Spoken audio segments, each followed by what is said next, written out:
Now, the greatest radio shows of all time. Suspense. The Shadow Node. Washington calling David Harding, Counter-Spy. Classic Radio Theater. The Great Gildersleeve. Fibber McGee and Molly. Dragnet. Gunsmoke. The Lone Ranger. Now, step back into a time machine with your host, Wyatt Cox. Good evening, friends of the Inner Sanctum. Drama on a Sunday, episodes of The Adventures of Philip Marlowe, the Lady Esther Screen Guild Theater. Mickey Rooney and Frank Morgan star in an adaptation of the human comedy. And Lux Radio Theater with the presentation of Air Force starring George Raft and Carey. And we'll have our first look in of the week at Claudia. That's all coming up on this Sunday. This is the 12th day of July, 193rd day of the year, 172 days left. England's King Henry VIII married his sixth and last wife, Catherine Parr. Protestant William of Orange defeated Roman Catholic James II at the Battle of Boyne in Ireland on this date in 1690. Congress authorized the Medal of Honor on this date in 1862. And was on this date in 1960, 66 years ago today, the very first Etch-a-Sketch went on sale.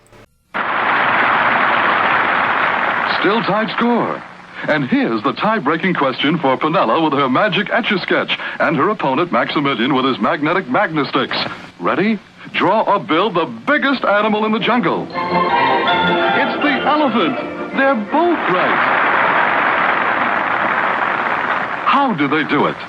Etch-a-Sketch draws and writes like magic. Turn the knobs and the lines go up and down and all around. No crayons, no chalks, never any mess. Turn Etch-a-Sketch upside down and shake and everything disappears. Magnasticks builds things magnetically. No nails, no screws, no messy glue. You get over 100 pieces to make trains, planes, animals, dolls, and pretty designs. Develop artistic and scientific skills with Etch-a-Sketch and Magnasticks. They're kid-tested toys from the Ohio Art Company. Hi-yo! Etch-a-Sketch went on sale on this date 66 years ago today. It was on this date 59 years ago an incident of police brutality in Newark led to 6 days of rioting there starting on this date. Now moving forward up Springfield Avenue in Newark. We're just going past an upset and burned car in the midst of Springfield Avenue, one of the main thoroughfares in this part of Newark. Police cars, probably 50 policemen led by a shotgun squad now moving right up the intersection, 2 and 3 men with a shotgun dropping off at each corner. I see looted stores on all sides. One, a clothing store, has mannequins, grotesquely misshapen now. The 6 days of rioting, looting, and destruction left 26 dead and hundreds injured. President Carter angered abortion rights activists on this date 49 years ago today, 1977, with his reaction to a Supreme Court decision limiting federal payments to poor women for abortions. Supporters of abortion rights said the decision wasn't fair. Mr. Carter said that was too bad. There are many things in life that are not fair, that wealthy people can afford and poor people can't. President Carter on this date in 1977. On this date in 1984, Democrat presidential nominee Walter Mondale, the vice president of Carter, became the first major party candidate to choose a woman as a running mate when he announced his choice of Geraldine Ferraro. Today I'm delighted to announce that I will ask the Democratic Convention to nominate Geraldine Ferraro of New York to run with me for the White House.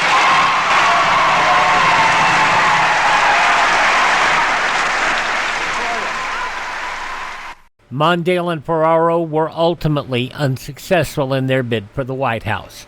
On this date, 19 years ago today in 2007, Army Apache helicopters performed airstrikes in Baghdad. Footage from the cockpit later leaked to the internet. On this date in 2010, Roman Polanski declared a free man no longer confined to house arrest in his Alpine villa after Swiss authorities rejected a U.S. request for the Oscar-winning director's extradition because of a 32-year-old sex conviction. A scathing report by former FBI Director Louis Freeh on this date in 2012 said the late Joe Paterno and other top Penn State officials had buried child sexual abuse allegations against Jerry Sandusky more than a decade earlier to avoid bad publicity. The board was put on notice about serious allegations that Sandusky was sexually assaulting children, yet it failed in its duty to make reasonable inquiry into these serious matters. Sandusky convicted on 45 counts of child sexual abuse and was sentenced to 30 to 60 years in prison. Paterno dismissed from Penn State shortly before his passing in 2012. Among those passing on this date in history, the fitness guru Richard Simmons. Oh! Get that body going!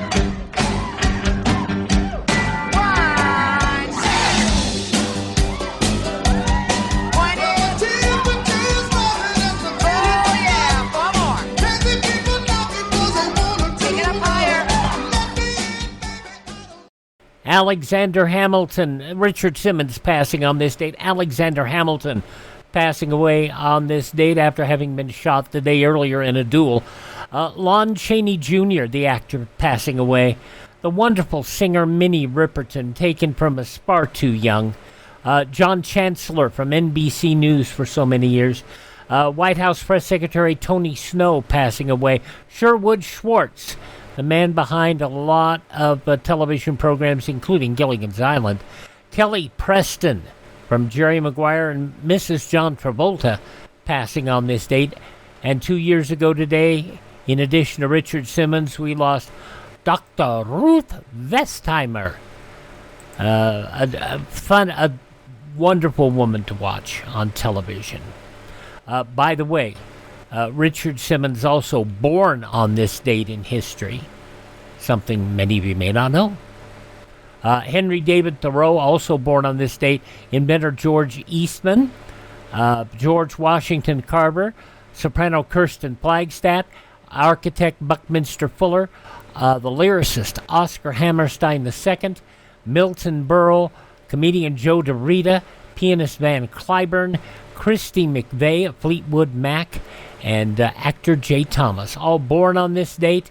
They have all left the building. Hi, this is Jeff Foxworthy. It is now time for the birthday announcements. The following people are now officially older than dirt. A man who did some awful, awful things, but we cannot forget that he was awful, awful funny as well. Bill Cosby turns 89 today. I started out as a child and grew up in the streets of Philadelphia playing street football and everything. And a marvelous time. And let me tell you about my pair of shoes. The first pair of shoes I ever had that I played football in, street football. We didn't have any sneakers.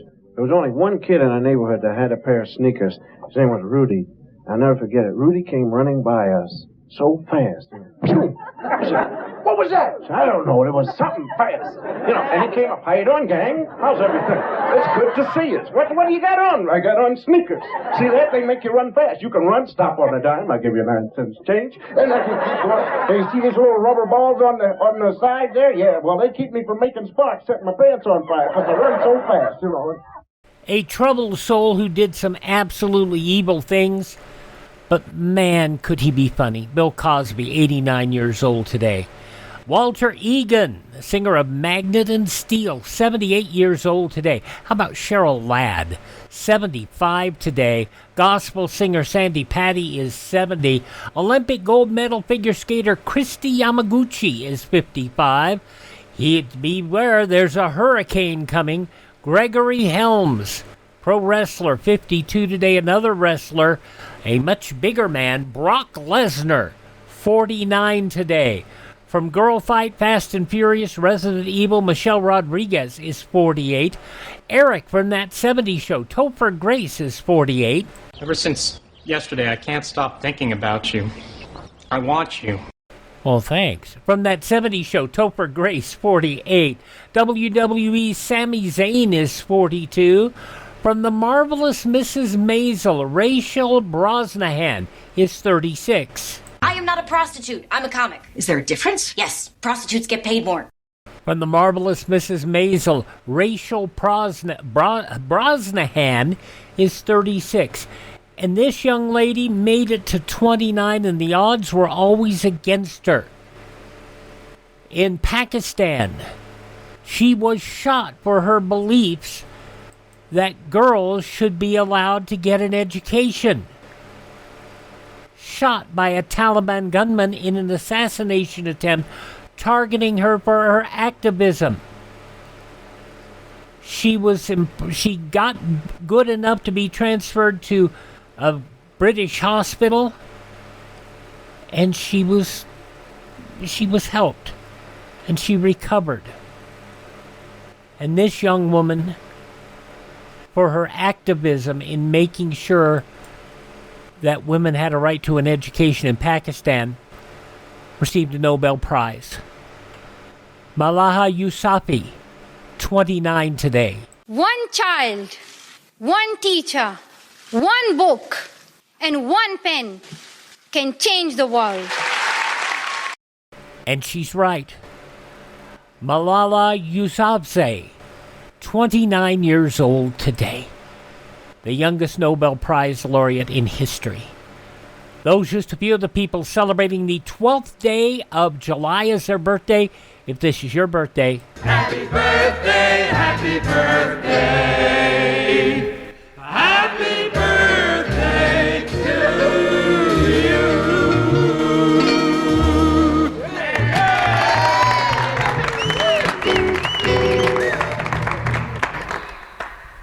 Gerald Mohr, The Adventures of Philip Marlowe from 76 years ago, July 12, 1950, is next on this Sunday, Classic Radio Theater with Wyatt Cox.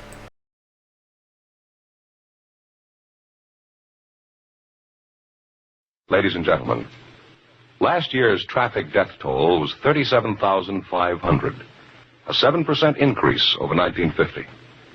The National Safety Council believes that the best way to promote safety on the road is for each of us to know and obey traffic laws, to read and heed traffic signs. So be careful. The life you save may be your own. We go back 76 years, July 12, 1950. Gerald Mohr, The Adventures of Philip Marlowe, and the Iron Coffin. Get this and get it straight. Crime is a sucker's road, and those who travel it wind up in the gut of the prison of the grave. There's no other end, but they never learn. Wrigley's Spearmint Chewing Gum, the refreshing, delicious treat that gives you chewing enjoyment, presents for your listening enjoyment Raymond Chandler's most famous character in The Adventures of Philip Marlowe.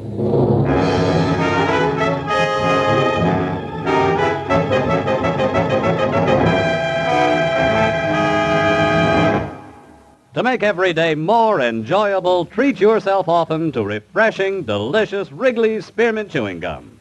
Here's a taste treat you can enjoy indoors, outdoors, at work, or at play. The cool, long-lasting mint flavor refreshes you. The smooth, steady chewing helps keep you fresh and alert. Adds enjoyment to whatever you're doing. Wrigley's Spearmint Chewing Gum. Healthful, refreshing, delicious. Now, with Gerald Mohr starred as Philip Marlowe, the makers of Wrigley's Spearmint Chewing Gum are glad to bring you tonight's exciting story, The Iron Coffin.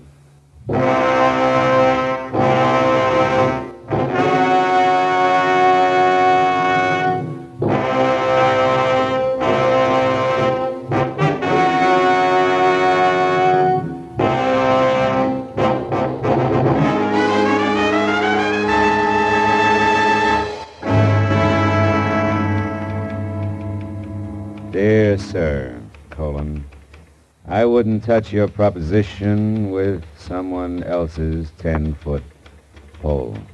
Period. Furthermore, hello? Would you connect me with Mr. Marlowe, please? Philip Marlowe, the private investigator. This is Philip Marlowe. Oh, I'm so glad I caught you. Mr. Marlowe, you've been very highly recommended to me by a very dear friend, and I want to employ your services for a case. All right, who are you?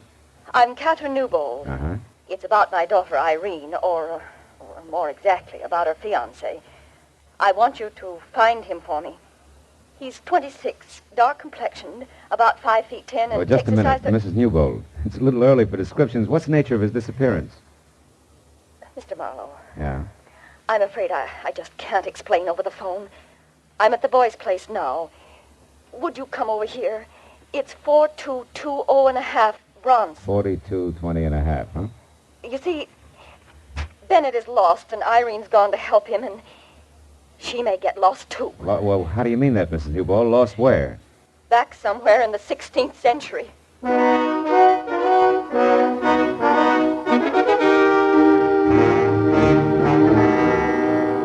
After she hung up, I spent a few minutes trying to decide if I should take along my .38 or a butterfly net. But in spite of what I thought she'd said about the 16th century, I was convinced that Mrs. Newbold was a genuinely worried woman. I'd sold myself on that by the time I hit Bronson Avenue. When I finally found number 4220.5, I began to unsell myself fast. Said 4220.5 was a sagging second floor of a weed-ridden tile and stucco heap on the alley, in back of a dead delicatessen. The windows were heavily shuttered behind rusty iron grills, and the heavy door was set at the top of a narrow flight of unreliable wooden stairs. Mr. Marlowe, I'm Mrs. Newbold. Hello. The looks of this place on the outside, holy smoke.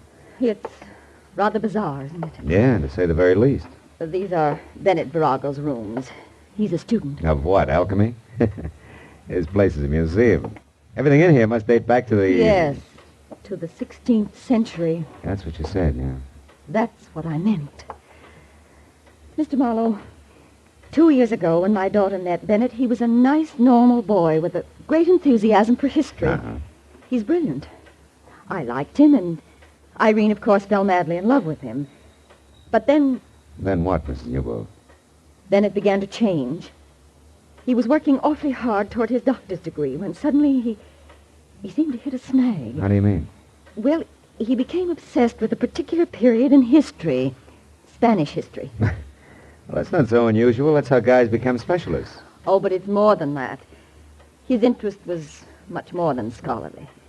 It became a morbid fascination. Oh? Look at these relics, Mr. Marlowe. Yeah. At first, Bennett only studied them. But in the last year, he began to live with these things exclusively.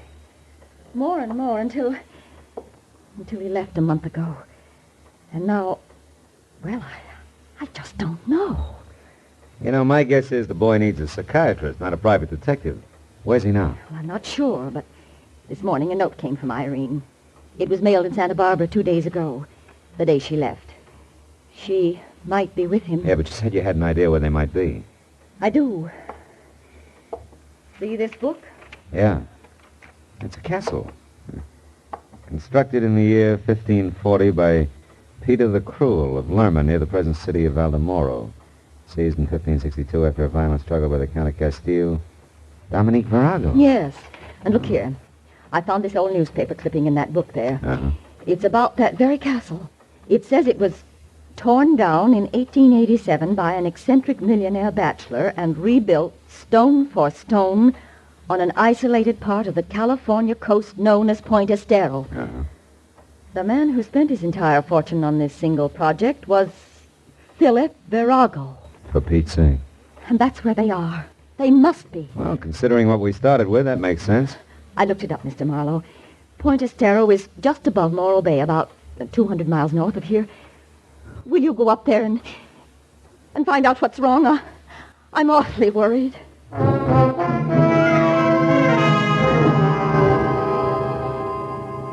I told her the transplanted castles from Spain were not exactly my cup of tequila. But between the check she handed me and the look in her eyes, I figured a drive along the beach might do me good. Well, I made Santa Barbara by 4, and by 6:30 I was watching the surly Pacific surf hurl itself at the huge granite lump called Morro Rock. Farther north I got, the manner the ocean became. A hulking bank of solid black clouds offshore made a hollow mockery out of daylight savings time. And 20 miles beyond Morro Bay, I had to turn out my lights. By rough calculation, the castle was another 10. But when 11.7 had turned up on the speedometer without so much as a single battlement in view, I decided to turn my lights back on again and stop for some local advice. My first chance was a combination motor court, restaurant, and mobile gas station. Labeled Summit Light, California. L. Chester Poindexter Prop.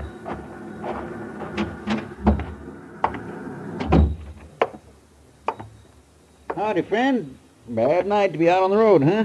What'll you have? Yeah, a cup of coffee. Okay. Driving on up north? No, as a matter of fact, I'm looking for that old Spanish castle that's along this coast somewhere. Yeah? Yeah. Got any idea how I can get there? You got business there? Yeah, I might have. Why? Just wondered.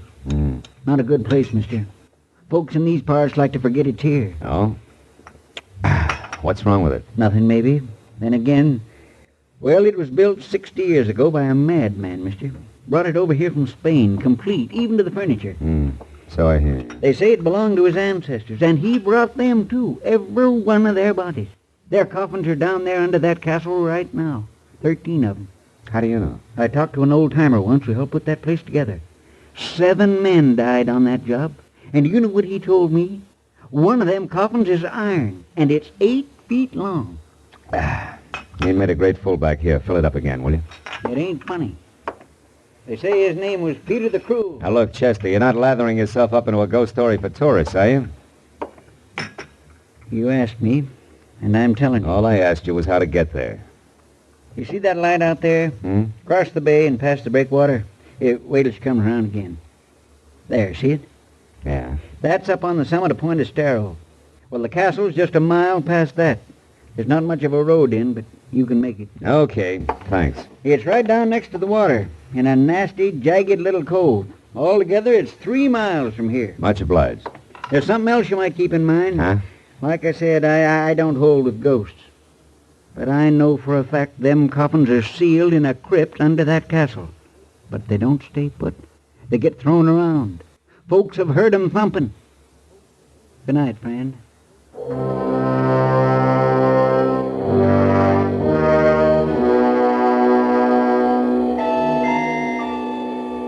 The highway dropped down close to the quiet bay, which was sheltered by the breakwater. At 100 yards out, a white sailboat, its mast pointing straight up at the stars. It made a strange contrast to the pounding surf a mile beyond, where I found the turnoff to the castle. It beat a year's depreciation out of my car in 10 minutes. But finally, at the top of a small rise, I saw it, the Spanish castle.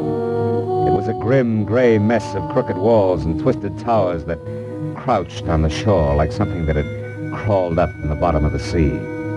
When I pulled to a stop in front of the main gate, I saw there were lights in one of the lower rooms. I started in, and then I saw something else. A girl running down the path toward me. You there, wait! Please, wait! Oh, you've got to help me. Somebody's going to be killed. Killed? In there, in the castle? Yes. Oh, hurry, please. All right, come on. Thank heaven I saw your headlights. I'm glad I found you, Miss Newbold. How did you know? I guessed right. What do you mean? Well, your mother was pretty sure I'd find you here. I'm a private detective, Philip Marlowe. Oh. What's this about somebody being killed? It's Bennett. He's almost out of his mind, Mr. Marlowe. He's gone down to the crypt under the castle. I tried to stop him, but I couldn't. He's killed down there, just like the others. Like what others, Irene? All the other Viragos, all his ancestors. Peter the Cruel will kill him. Oh, now, just a minute. Come on. I must sound crazy, too. Maybe I am. This horrible place. Baby, take it easy. This is the age of rocket planes and bebop, remember? Not in here. Here it's the 16th century. Oh, settle down. Tell me what's really going on. I am. Day before yesterday, I was just as skeptical as you are. That's why I came here. But now, Mr. Marlowe, Bennett Virago is fighting a battle that's been going on for 400 years. A battle with a monster called Peter the Cruel. The one in the oversized iron coffin downstairs? Yes. Come on, baby, show me.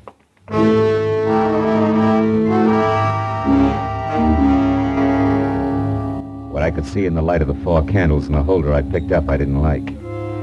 She led me first down a long flight of stairs, then through a maze of ponderous arched pillars that made the catacombs seem cozy by comparison. Finally, we stopped in front of a heavy door with an iron ring in it. I hauled it open and almost fell in. We were at the top of a deep circular room, carved from solid bedrock. Stairs that must have been designed by a reckless mountain goat followed the curving wall down to the bottom. There, in the light of a torch stuck in a bracket, A man was working frantically over a big trap door set in the center of the floor. It was Bennett Virago. I told Irene to go back upstairs and wait, and then I started down.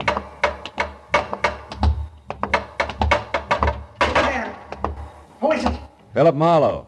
I'm a friend of Irene. She told me I'd find you down here. Get out of here. I refuse to be responsible. I'll be responsible for me, fella. I'm used to it. Hey, you sure you can't use some help? You look pretty tired. I'm exhausted.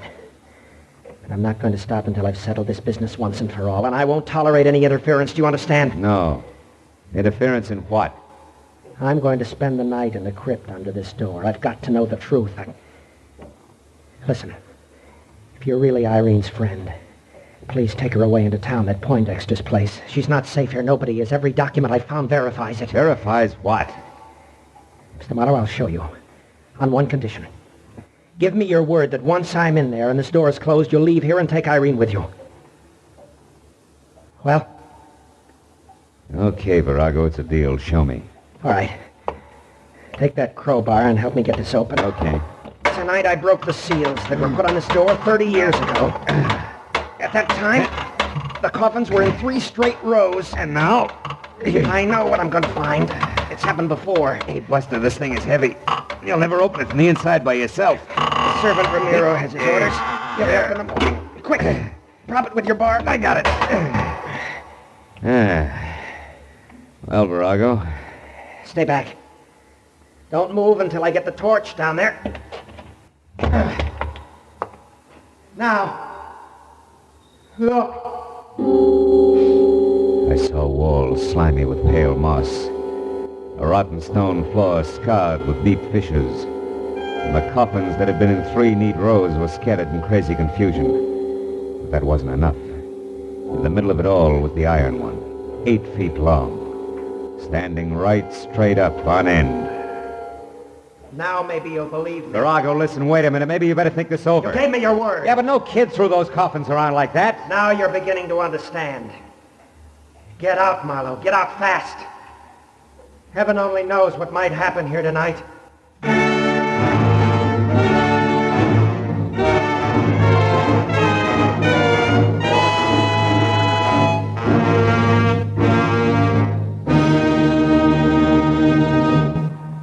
To make every day more enjoyable, treat yourself often to refreshing, delicious Wrigley's Spearmint Chewing Gum. The lively, full-bodied, real mint flavor cools your mouth, moistens your throat, freshens your taste. And the chewing itself gives you a little lift, helps you keep going at your best. So for real chewing enjoyment that's refreshing and long-lasting, always keep Wrigley's Spearmint Chewing Gum handy. Healthful, delicious Wrigley's Spearmint Gum will make every day more enjoyable. Now with our star, Gerald Mohr, the second act of Philip Marlowe and tonight's exciting story, The Iron Coffin.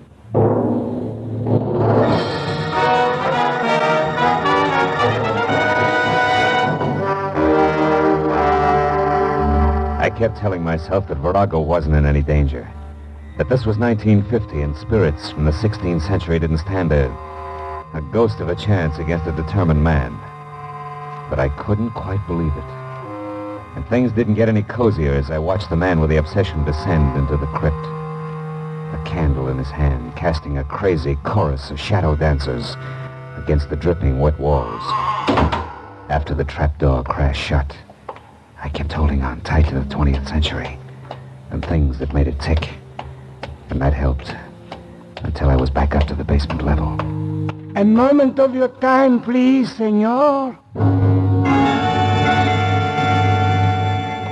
A tangle of gray, black, shaggy hair fell all around a grisly old face that could have scared a Halloween mask.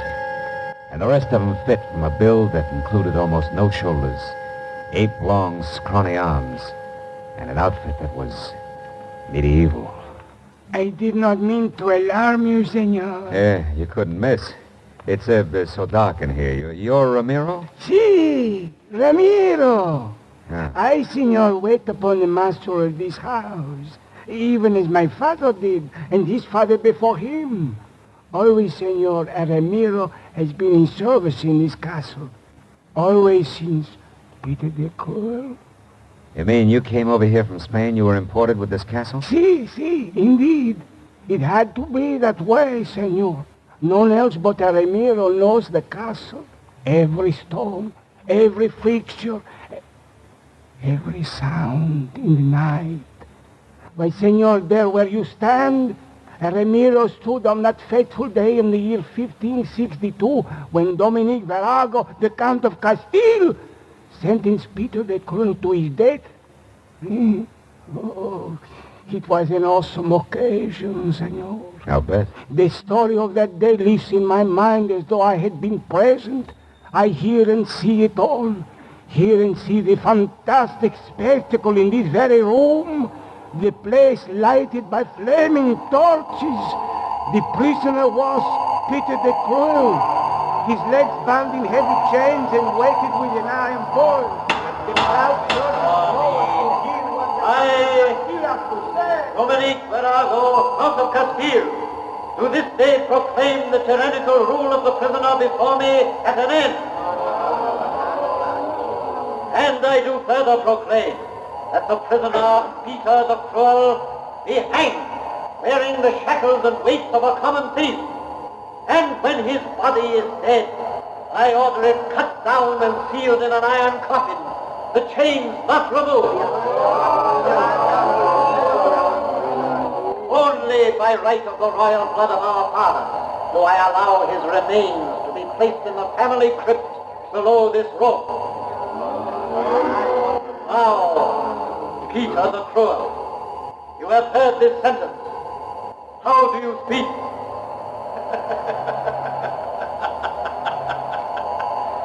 I speak, dear righteous ruler, very plainly. This, the day of my execution, is a black day. A black day for you, Dominic Verago, for Castile, for Spain. For in spirit I will not die, not go to the crypt below. In spirit I will not rest until I have had my revenge through all the years that follow this day. This black day! You and your ancestors, beware, Verago! Beware!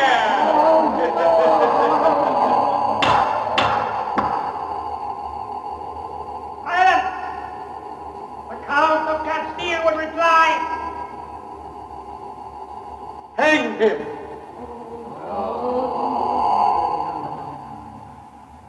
And that, senor, they did. Hanged him and buried him below us. That is why I stopped you here, to warn you. Yes, well, tell me, Ramiro, your ancestors, whose side were they on? The Count or Peter the Cruel? Well? The Ramiro served only one man, senor, the master of the house. Even as I today serve only one man, the master of the house. Good night, senor. He glared at me for a long moment with sickly yellow eyes. Then he stepped back and was gone. Well, a few minutes later, I found Irene Newbold and told her what had happened at the crypt and of Verago's wish that she spend the night at Poindexter's place. When I saw her make one valiant try to keep from going to pieces, I picked up her coat and bag, held her firmly by the arm, and walked her fast outside into my car. It kept her thinking for a while. When we arrived at Poindexter's, I promised to awaken her at dawn for the return trip to the castle. She thanked me and went to her room, and a few minutes later, I went to mine.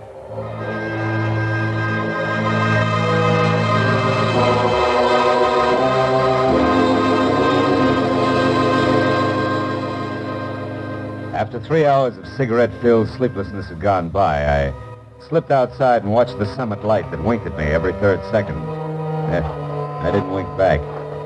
And the sight of El Chester Poindexter standing at the cliff's edge ahead, looking toward the bay below and the long, wide wash of the full moon, didn't help any. How do, Mr. Marlowe? Trouble sleeping? Yeah, your local ghost made good. He keeps propping my eyelids open. And you don't feel up to much smart joking either, huh, Mr. Marlowe? Poindexter, I'm worried about Verago. And you should be. That Peter the Cruel was certainly a powerful party. Oh, nuts to Peter the Cruel. There's another answer. There's gotta be. But you said Verago. Yeah, and I meant Verago. Verago in his own mind. He won't even look for another answer.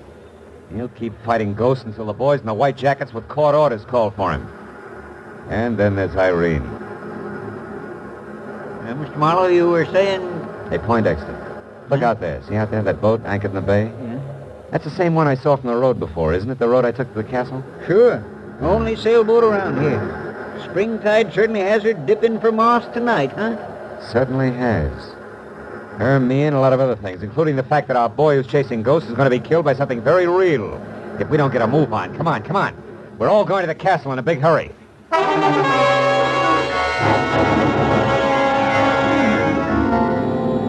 Marlowe, are you sure you're right? I can't believe the answer's that simple. Doesn't matter, Irene. Simple or not, it can still kill. Come on, Poindexter. We're going to run for it. Every second counts now. You catch up to us, Irene. We're going ahead.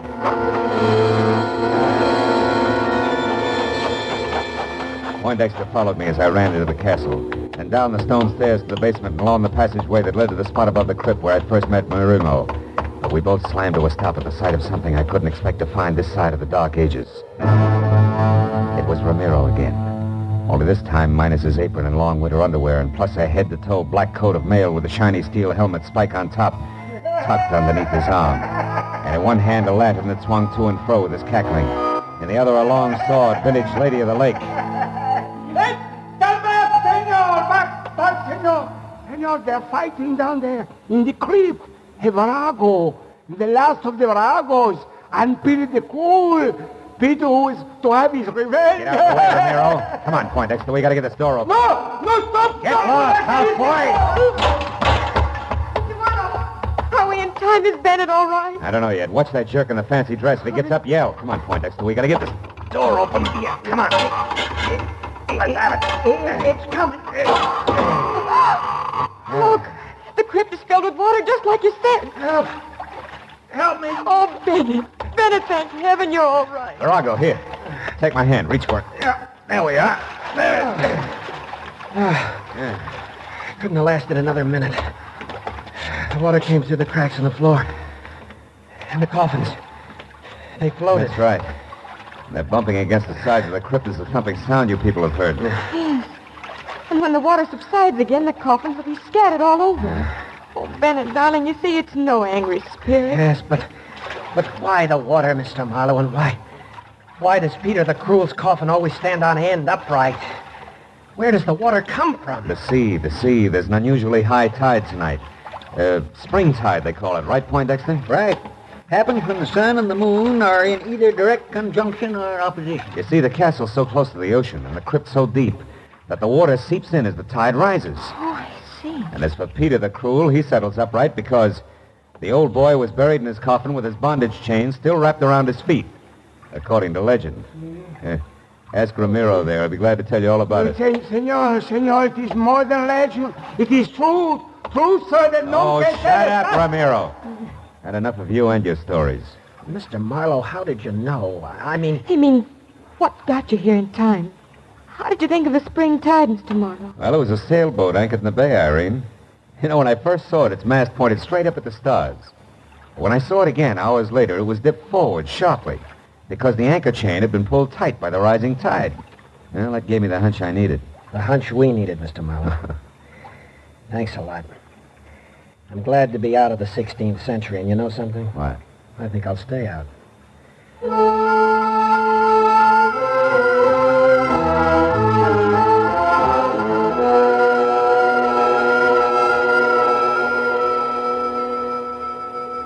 Well, it was another hour before we left the strange relic of another day. An hour in which everybody found himself thinking of Peter the Cruel's vengeful spirit. Oh, well, the tide took care of him. Oh, Marlowe, did you hear that? No. Yeah, well, as I was saying, that's the beauty of reality. Yeah, you can figure everything out. Marlowe, there it is again. Oh, that's nothing. It's probably just the wind. Look, that figure up on the rampart. Figure? Ramparts? Oh. Why, that's Ramiro. Or is it?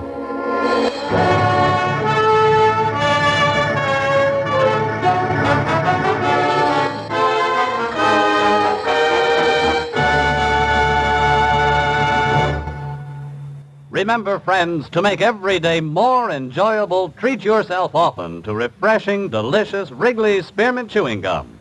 There's lots of cooling, real mint flavor in every stick. And chewing Wrigley's Spearmint helps keep you feeling fresh and alert. You feel better, work better, get more fun out of doing things. So indoors, outdoors, wherever you go, keep some healthful, refreshing Wrigley's Spearmint Chewing Gum handy. To make every day more enjoyable, treat yourself often to delicious Wrigley's Spearmint Chewing Gum.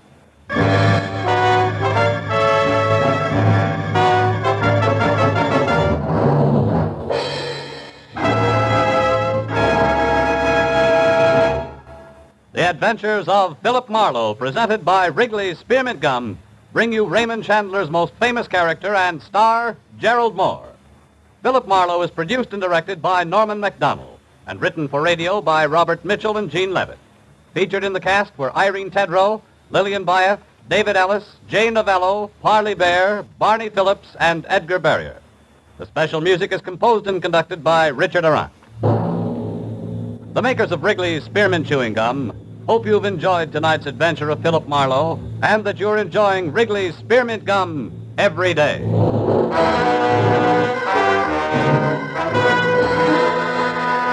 We invite you to be with us next week when Philip Marlowe says, This time a dying man's last wish led me from a gunman with orders to stop me, past a battered corpse in a crumbling mansion, to a ruthless redhead playing for keeps. And when it was over, the one in the middle got away with everything, except the dying man's last wish. This is Bob Stevenson speaking, and this is CBS, the Columbia Broadcasting System.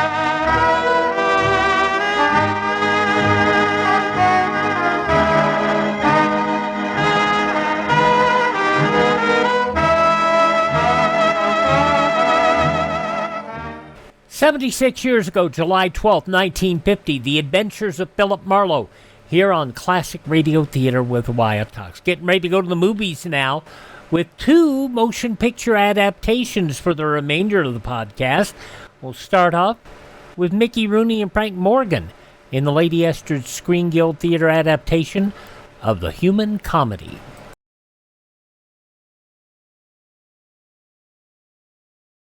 Instead of going down, the annual rate of polio cases in this country is going up. Instead of growing panicky with fear in the face of such an unwelcome fact, there is a way in which we all can join the Army which is fighting to check this trend and ultimately defeat infantile paralysis.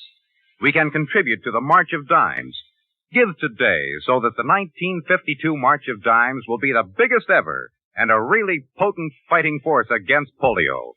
If you're expecting anything funny, you're not going to get it. Mickey Rooney, Frank Morgan. In this adaptation of the 1943 motion picture, The Human Comedy. They both starred in the original motion picture. And this goes back 83 years ago to this date in 1943.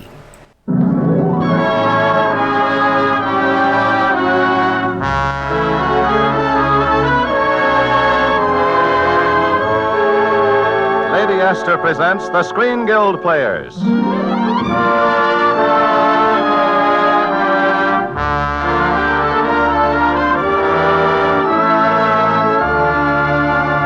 The Screen Guild play tonight, The Human Comedy. The starring players... This is Mickey Rooney. And this is Frank Morgan.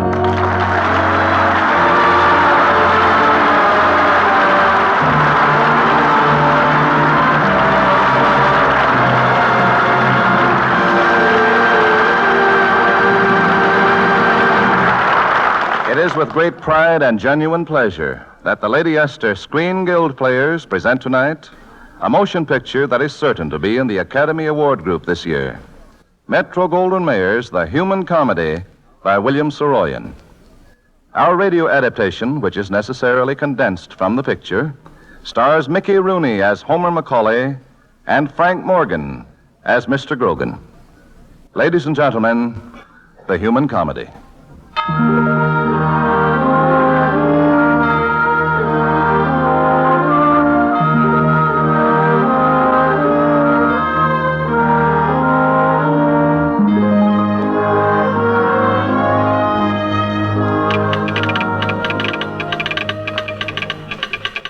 Grogan. Mr. Grogan, wake up. Wake up, please. Yeah. Mr. Grogan, they're calling you, Mr. Grogan. Oh, what? What's that? Mr. Grogan, your telegraph key is going. They're trying to get a message through. That was Homer, who just roused me from my untimely nap. Homer Macaulay, our new messenger boy. He's working nights now, attending school by day, because his father is dead, and his brother Marcus has gone off to war, and his family needs the few dollars he can make. You'll challenge my assertion, naturally, but I contend that Homer is a lucky boy. And if you ask me why, well, listen to my telegraph key. That's no ordinary sound, you know. That's the heartbeat of our little town. Its joys and hopes, its sorrows and despairs. A moving record of the things men do and of the things they don't. Success. Contract signed. Return tomorrow. Failure. Well, $20. Urgent. Start. Baby arrived last night. And finish. Father died this morning. All of it. Everything. Good and bad, light and dark. All of it there in the music of that telegraph key. Real music. Straight from the world. Straight from the hearts of people. The music of life itself. Yes, I assure you, Homer Macaulay is a lucky boy. Here in this office, he's going to learn about life.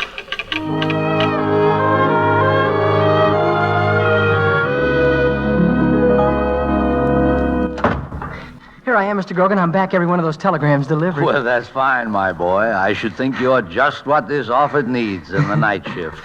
Probably the fastest moving thing in the San Joaquin Valley. Well, I've got a bicycle, of course. Yeah, of course. How do you like being a messenger? Oh, I think it's great, Mr. Grogan. You go different places, meet different people. Yes, a fella gets around a bit.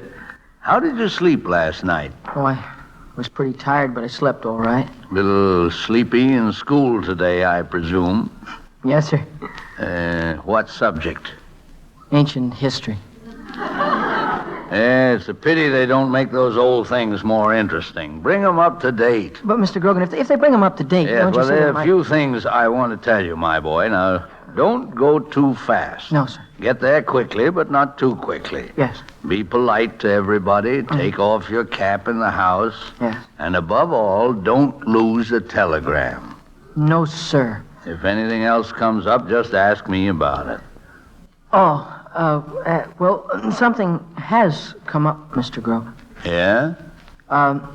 About the singing telegrams. Oh, there's nothing to them, my boy. You've got a pretty good voice, haven't you? Well, they used to let me sing in the First Presbyterian Church when I went to Sunday school. Well, that's fine. That's exactly the kind of voice we want. Now, let's say someone sent me a birthday greeting. Huh? No one would, you understand. I haven't anyone. But just let's say they did. Now, let's see how you do it. Well, I'd do it something like this. Mr. Grogan? Yeah? Happy birthday to you. Happy birthday to you. Happy birthday, dear Grogan. Happy birthday to you. Well, thank you, my boy, and the same to you. Thank you, sir. Only, you wouldn't say dear Grogan. You'd say dear Mr. Grogan. No illusions of grandeur, you understand, just the company rules. Oh, yes, sir. Happy birthday to you. No, that's just once. That's enough.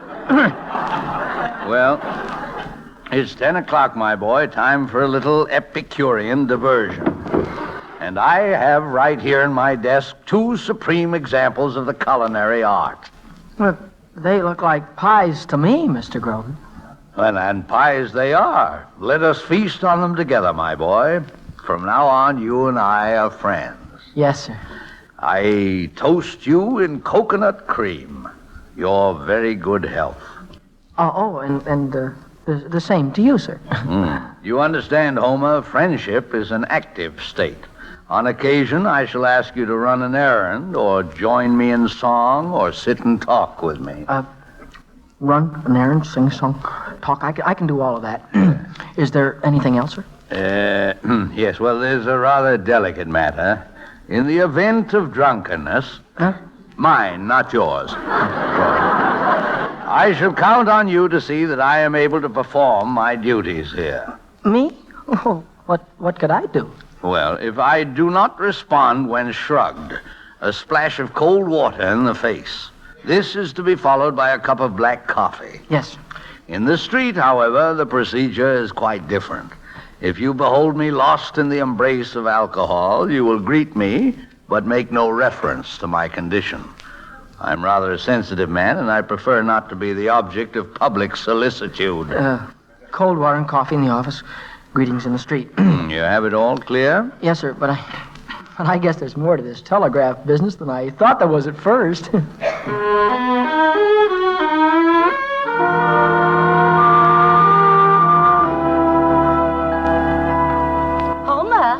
Homer, come on down. Breakfast is ready. Okay, coming, Ma. He's doing his exercises, Mother. Leg developers. You'd think he got enough delivering telegrams. Morning, Bess. Morning, Ma.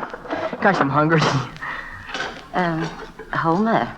Oh, I wouldn't forget to say grace, Ma, not me. Be present at our table, Lord, be here and everywhere adored. In paradise with thee, and let me win the 220 low hurdles. Amen. Bess, will you pass the cream, please? Homer, except for the hurdles, you didn't even know what you were saying. Oh, I know, all right. I may say a little fast because I'm hungry, but I can say it slowly, too. After all, it's just the spirit of the thing. What the words mean. And what do the words mean? Well, they mean what they say. And what do they say, Homer? Well, be present at our table, Lord. Well, Ma, Lord means a lot of things, and I guess all of them are good, but be here and everywhere adored. Well, that means be to love the good things here and everywhere else, and these creatures bless the creatures. That's you and Bess and Brother Marcus in the army, myself and everybody. And bless means to bless. Bless. Yeah. Well, maybe to forgive. I don't know, love or to watch over, something like that. Grant that we may feast in paradise with thee. Mom, doesn't that mean that if you're right, you feast in paradise every time you sit down at the table? That's about right, Homer. But what about the 220 low hurdles? Oh, well, that's in the track meet this afternoon. I just got to win it, Mom, and, well, maybe I need a little help.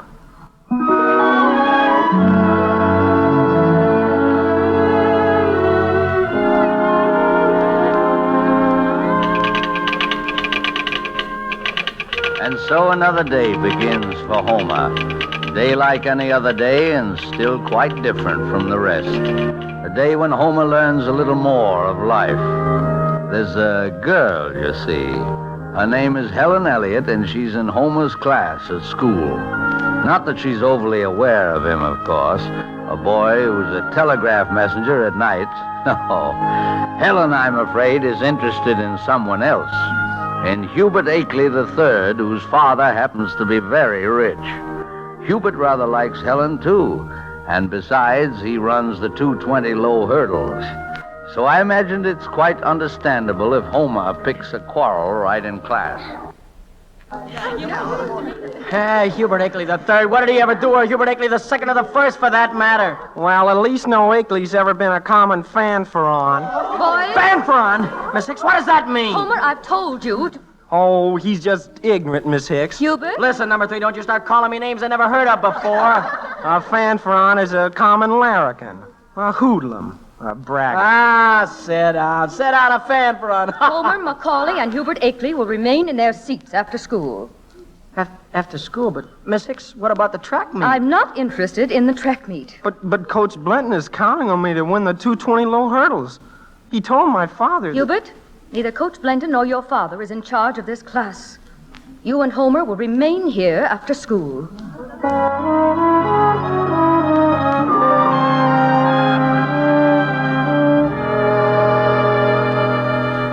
Of course, you boys must realize I didn't keep you in just to punish you. Then why? I've always kept in only those who meant the most to me. But, Miss Hicks, isn't it a little inopportune today? What, my children, appears to be on the surface is no matter to me. I am not fooled by gracious manners or bad manners, such as I saw in this classroom today. Well, he had no right to talk about me. Say, what's the matter with you? You seem to think you're better than anyone else. You think that you're Homer, someday you will both learn that every man in the world is better than somebody else. and not as good as somebody else. In a democratic state, every man is equal to every other man, up to the point of exertion. And then every man is free to exert himself to do good or not, to grow nobly or foolishly. Miss Hicks. Differences, yes, but no special privileges. And you boys will begin to be men, real men, when, in spite of your differences, you learn to understand and respect each other. That's what we call being civilized. Pardon me, Miss Hicks. Mr. Blenton? I have instructions from the principal regarding Mr. Akeley. It's very unusual, I believe. He's to get into this tracksuit immediately and run the 220 low hurdles. But what about me, sir, Mr. Macaulay? Gilbert, we're waiting. Come along. Coming, sir. Did you see that, Miss Hicks? All right, is that special privilege or not? I don't blame Hubert Akeley. It was Blenton's fault. I suppose that's civilized. I've seen lots better men pushed aside by Blenton's kind. The kind who go through life crooked, cheating, toadying to those they think are their superiors, crowding out men who try to play fair. The 220 low hurdles. Low indeed. Blenton will be jumping over them all his life. Miss Hicks, don't this a bad place? No. Don't cry like that. Look, I'll stay in. I have it coming. Not much. You're going out there, too. Huh? Oh, gee, Miss Hicks, I never knew teachers were human like everybody else. And better, too. Homer, when you leave this school, long after you've forgotten me, I'll be watching for you in the world. I'll never forget you, Miss Hicks. I'll be watching today, too. Homer Macaulay, you go out in that field. And mind you go out to win.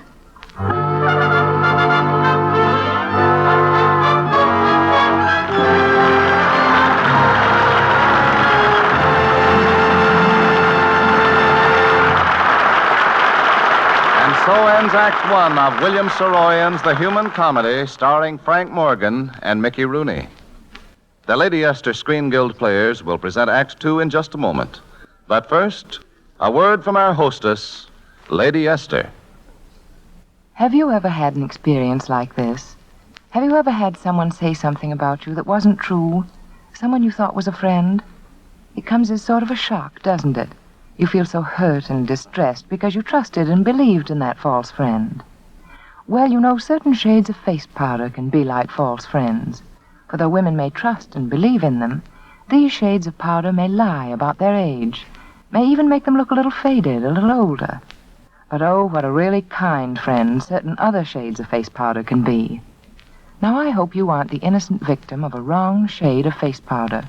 A shade that looks beautiful in the box, but when you put it on your face, people think you look older than you are. Because you know there is a shade, your lucky shade, that can make you look younger and lovelier than any other. And to make it easy for you to discover that one, that perfect, that right shade for you, I'll send you free all 9 true shades of Lady Esther face powder. Just send me your name and address on a penny postcard, and you will receive all 9 free. Try them, one after another, on your skin before your own mirror. When you come to the one that seems to add depth and tone to your skin, seems to make it look smoother, fresher, and younger, you'll know that's it. You'll know that's the shade for you, your lucky shade. So don't miss this opportunity to try all 9 shades free. Send your name and address on a penny postcard to Lady Esther, Chicago. That's all the address you need. Lady Esther, Chicago.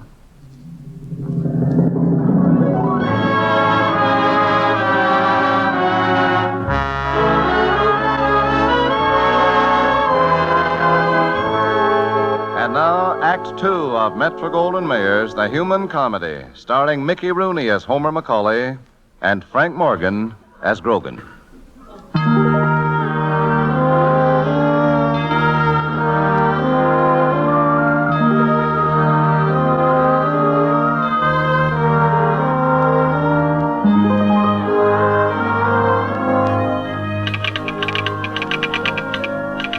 Yes, Homer won his race this afternoon, the 220 low hurdles, and beating Hubert Akeley III made it a memorable victory, you may be sure.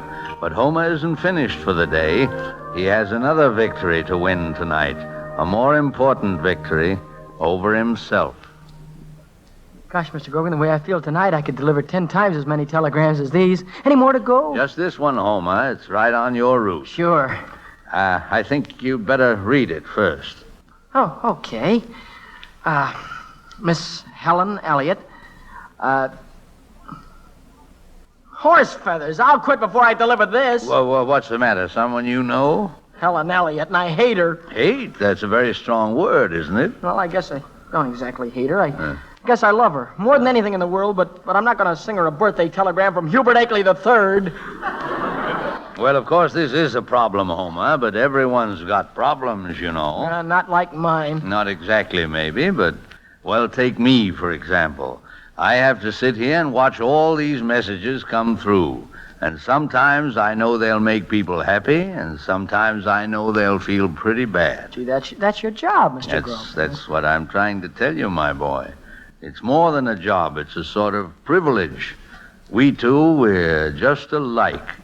We're like a filter for all the emotions in this town. I never thought of it like that. I guess I better be getting out of my route. They're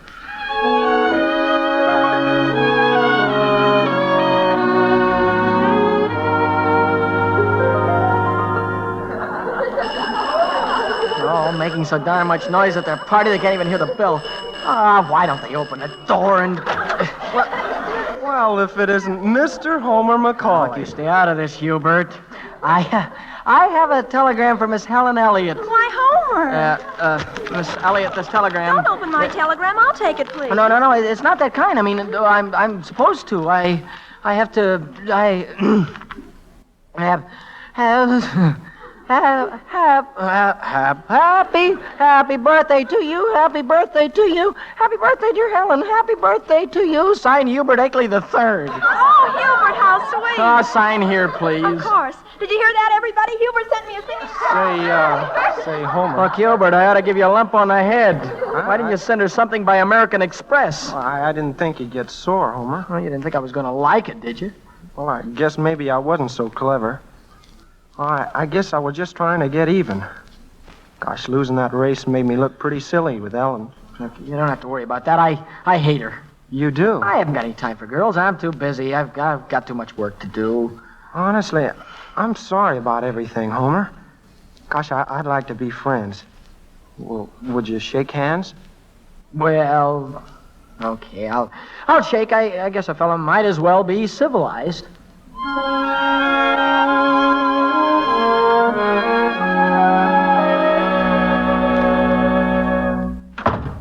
Well, I did it, Mr. Grogan. I stood right up and sang that song like a... Mr. Grogan. Mr. Grogan. Wake up. Wake up, will you, sir? Gosh. I guess this is the time for the water. Honestly, Mr. Grogan, I don't like to do this at all. Just because you told me to. There. Yes. Well, Mr. Grogan, you told me to splash your cold water, remember? Oh, yes. Mr. Grogan. Yes, there's a... Homer, there's a telegram there on the desk. Yeah. You got to deliver this. Yeah, deliver it, yes. All right, now don't worry, Mr. Grogan. I'll deliver it, and then I'll get right back here and fix you up. Yeah. Oh, on the desk, he said. I guess this is it. Mrs. Rose Sandoval, the War Department regrets to inform you that... Gee, no wonder.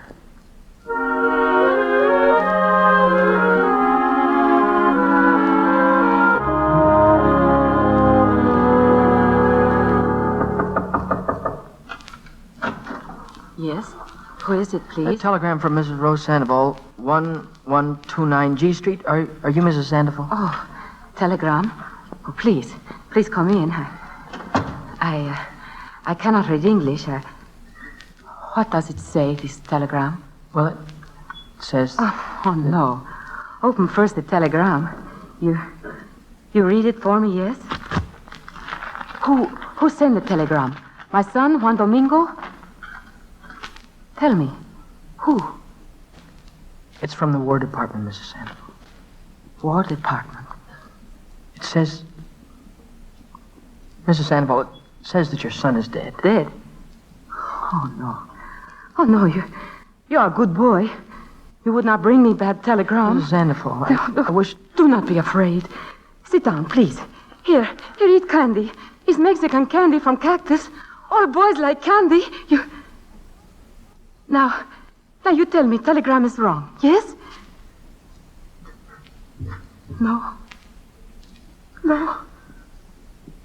Oh, my little boy. Oh, mi Juanito. Mi muchachito. Gee, gosh.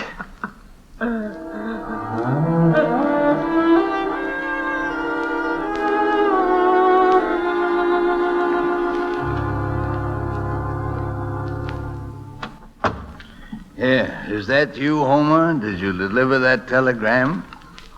Yes, sir.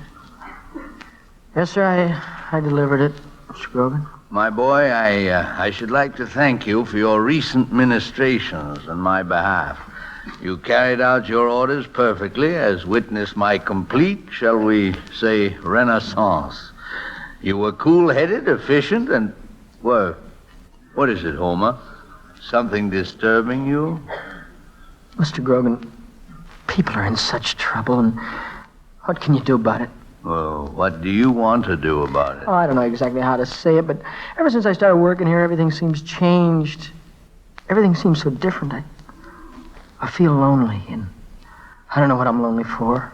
Perhaps the loneliness you feel has come to you because you're learning things. You're growing up. You know, Mr. Grogan, when a fella starts finding out about people, like that woman tonight whose son was killed, almost everything a fella finds out is sad, isn't it? Yes, Homer, it is. Why? Well, you'll find out. No one can tell you. By the way, Homer, here's a letter for you. Oh, for me? Yes, I must have been too occupied to give it to you before. Say, it's from Marcus, my brother Marcus. Oh. Can you imagine he sent it to me? Well, what does he say? Let's see. Dear Homer, first of all, anything of mine at home is yours. My books, my phonograph, my records, my clothes, when you're ready to fit into them. My bicycle, and Gee, I'm glad he gave that to me, Mr. Grogan. I had to borrow it to get this job. My microscope, my fishing tackle, and all the other things of mine at home. Yeah. I give them to you because you are now the man of the Macaulay family. Yeah. I have no idea what is ahead. I'm terribly afraid. I'm terribly afraid. But I know that when the time comes, I shall do what is expected of me. I may be killed in this war. I must come right out and tell you this. I don't like the idea at all.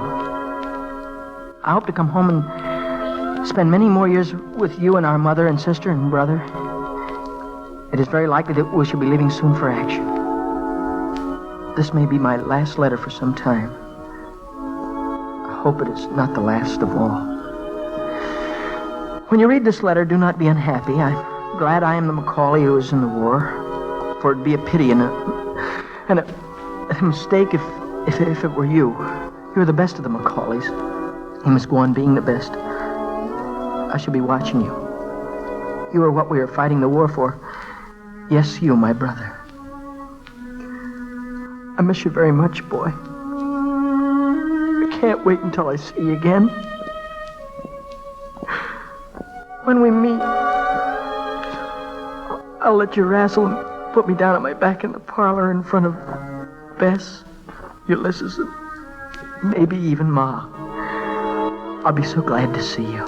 And if I don't come back, Homer, don't feel like this is the end. Do not believe I'm gone. Do not let the others believe it. I'm depending upon you to keep the family together. Remember the end is only the beginning.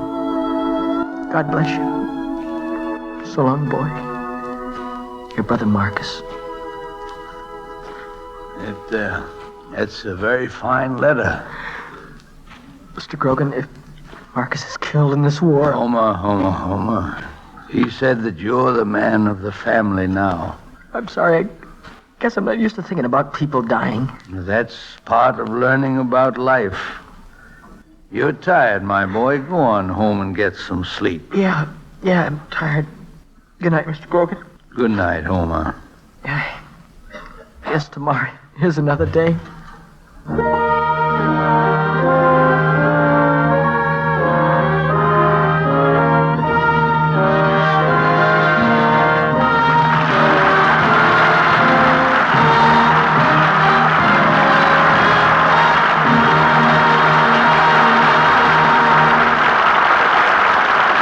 Thank you, Mickey Rooney and Frank Morgan, for appearing with the Lady Esther Screen Guild players tonight in the Human Comedy. And thanks to Metro-Goldwyn-Mayer Studios also for assisting us in its presentation. It was our pleasure to be here, Mr. Bradley. We know what fine work the Motion Picture Relief Fund does in our industry. Now I'd like to take just a minute to mention the other members in the cast of the picture who didn't appear in tonight's condensed radio version. James Craig, Marcia Hunt, Fay Bainter, Ray Collins, Van Johnson, Donna Reed, Jack Jenkins, Dorothy Morris, John Craven, Ann Ayres, Mary Nash, Henry O'Neill, and David Holt, who played Hubert Egley III, both in the picture and on the air. Thank you, Mickey.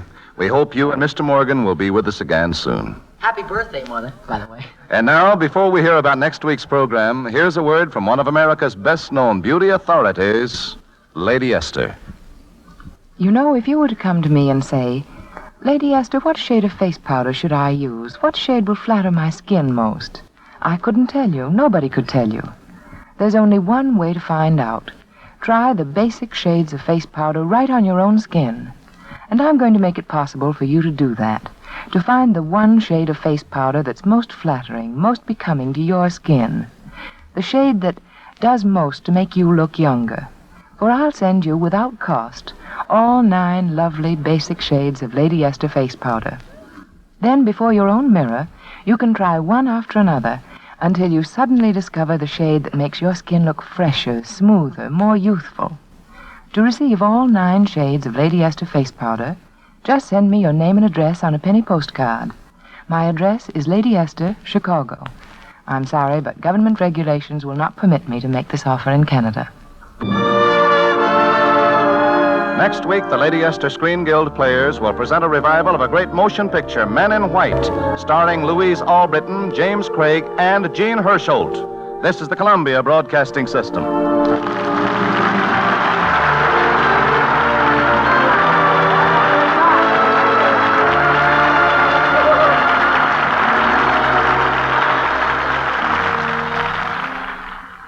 And yes, the Lady Esther Screen Guild Players was another support for the Motion Picture Relief Home. 83 years ago, July 12th, 1943, here on Classic Radio Theater with Wyatt Cox. That was a Monday, and among things that were making news this day, 3 airfields fell to the Allied invasionary forces in North Africa, including the American parachutists and British glider troops, which last night were still striking inland. Italian High Command refused an offer by Nazi Field Marshal Erwin Rommel to take over the defense of French Corsica and the Italian zone of the French Riviera, according to the Daily Mail.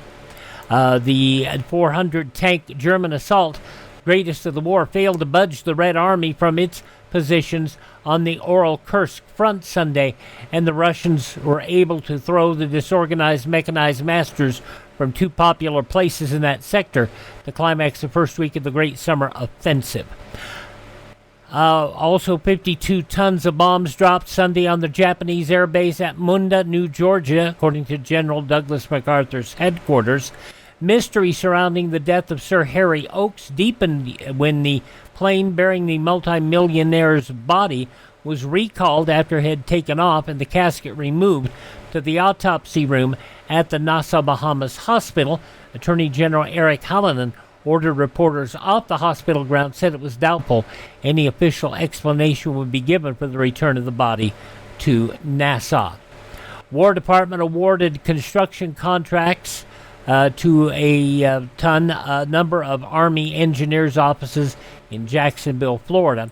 A Moscow broadcast last night reported a plot against the life of Premier Benito Mussolini and the arrest of 2 high fascist officials, one of whom was later executed.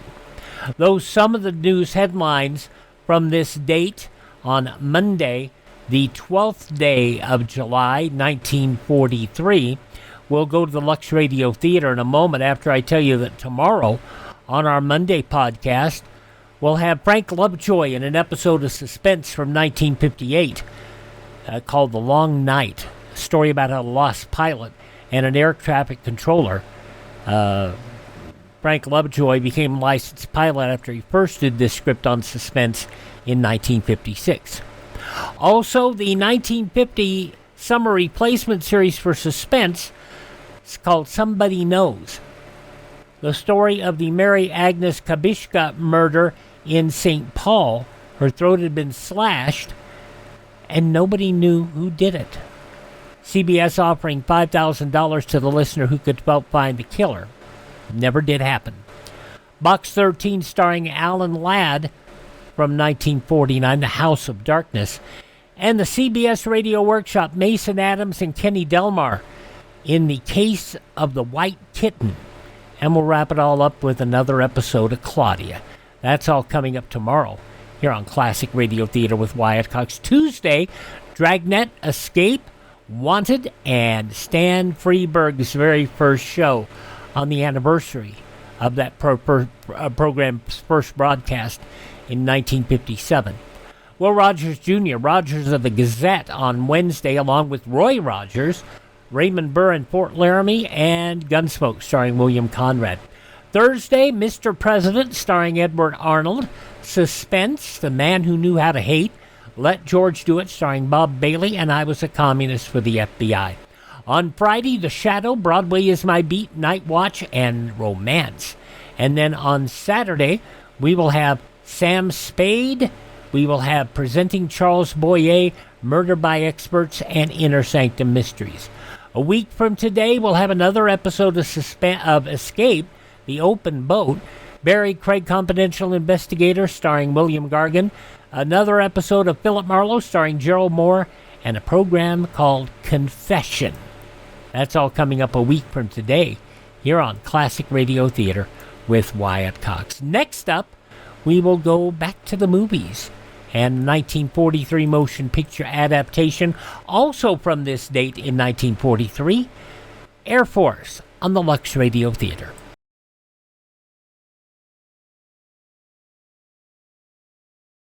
Driving tonight? Then remember this. Most highway deaths are caused by 2 temptations: to cut out of line and to go too fast. Crossing the center line of the road is more dangerous than you realize. Statistics prove it. Excessive speed is just as dangerous as officials say. You can predict your own impulses, but you can never predict the other drivers when driving tonight. Drive cautiously, please. Now on Classic Radio Theater with Wyatt Cox, Act 1 of the Lux Radio Theater, 83 years ago, July 12, 1943. George Raft, Harry Carey, starring in Air Force. Lux presents Hollywood.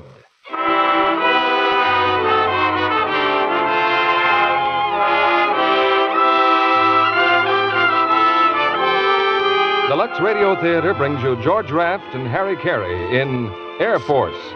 Ladies and gentlemen, your producer, Mr. Cecil B. DeMille.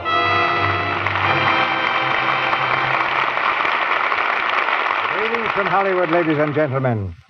Millions of Americans will never forget one certain moment of their lives. The moment on December 7th, 1941, when that news came from Pearl Harbor.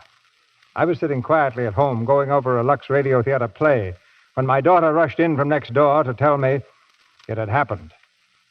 If it made such an impression on me, quietly reading a manuscript at home, think what it meant to the crew of a flying fortress when they learned that news a few hours away from Hawaii. It's the story of this crew and their plane, the Mary Ann, that's told tonight in Air Force.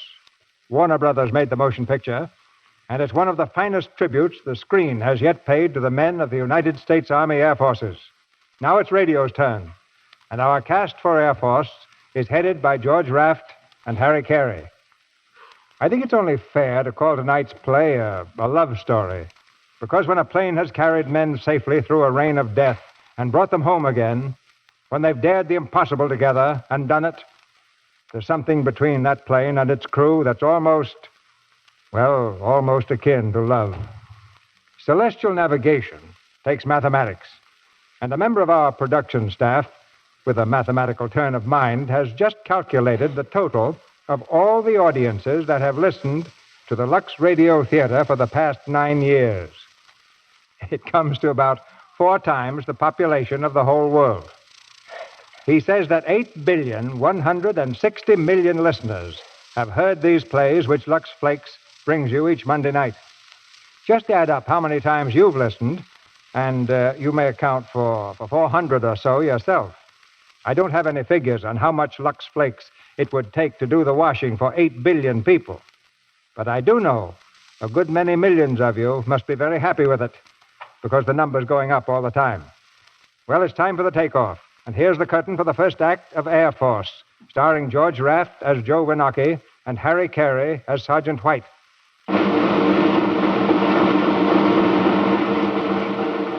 Mather Field, California, December 6, 1941.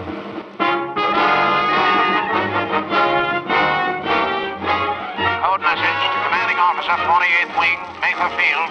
Practice flight of B-17s will take off at 2400 December 6th. Destination, Hickam Field, Hawaii. There you are, Captain Quincannon. Thank you, sir. Will we be flying on radio beam all the way? All the way. Are we taking bomb sights along? We're ferrying them fully equipped except for ammunition. Yes, sir. Check your planes thoroughly beyond the hangar line by 10 o'clock. Yes, sir.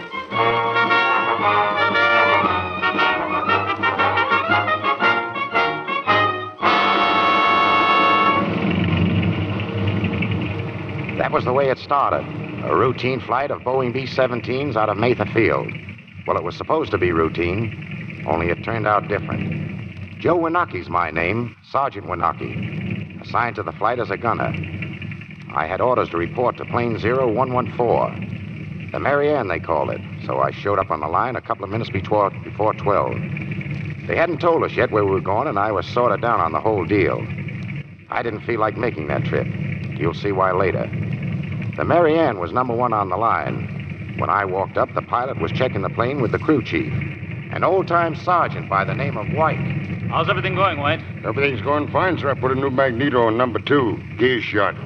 They told me to get it ready for a long trip, but they didn't tell me where. Oh, they didn't, huh? No, sir. Can you keep a secret, Sergeant? Yes, sir. That's good. Yes, sir. Captain Quincannon? Yes? Private Chester reporting, sir. Second radio. Oh, this is Sergeant White, your crew chief. Hi, son. How do you do, sir? Glad to have you with us, Chester. Oh, I'm awful glad to be assigned to your ship, sir. I've been hoping to get on a flying fortress ever since I got out of radio school. How long ago was that? 3 months ago, sir. But I've had experience. I've been in light bombers. That's fine. Better turn him over to Peterson, Sergeant. I'll be in operations if you want me. Yes, sir. You'll find Peterson inside, son. Gee, it must be a big flight. 9 fortresses. So they say. Do you know, can you tell me where we're going? Well, can you keep a secret? Well, yes, sir. That's good. Oh, sorry, sir. See you later, son. Hey, are you the crew chief? Yeah, my name's White. Are you the new gunner? Yeah, Winocki. Joe Winocki. We've been expecting you, Sergeant. Put your stuff inside. Okay. You're lucky to make this trip, Winocki. One of our regular gunners on furlough. Oh, I wouldn't say I'm lucky. Oh. No? No. What's lucky about it? Okay, get going. Looks like everything's okay, Sergeant. I think so, sir. How about the coffee and sandwiches? Got 'em, sir.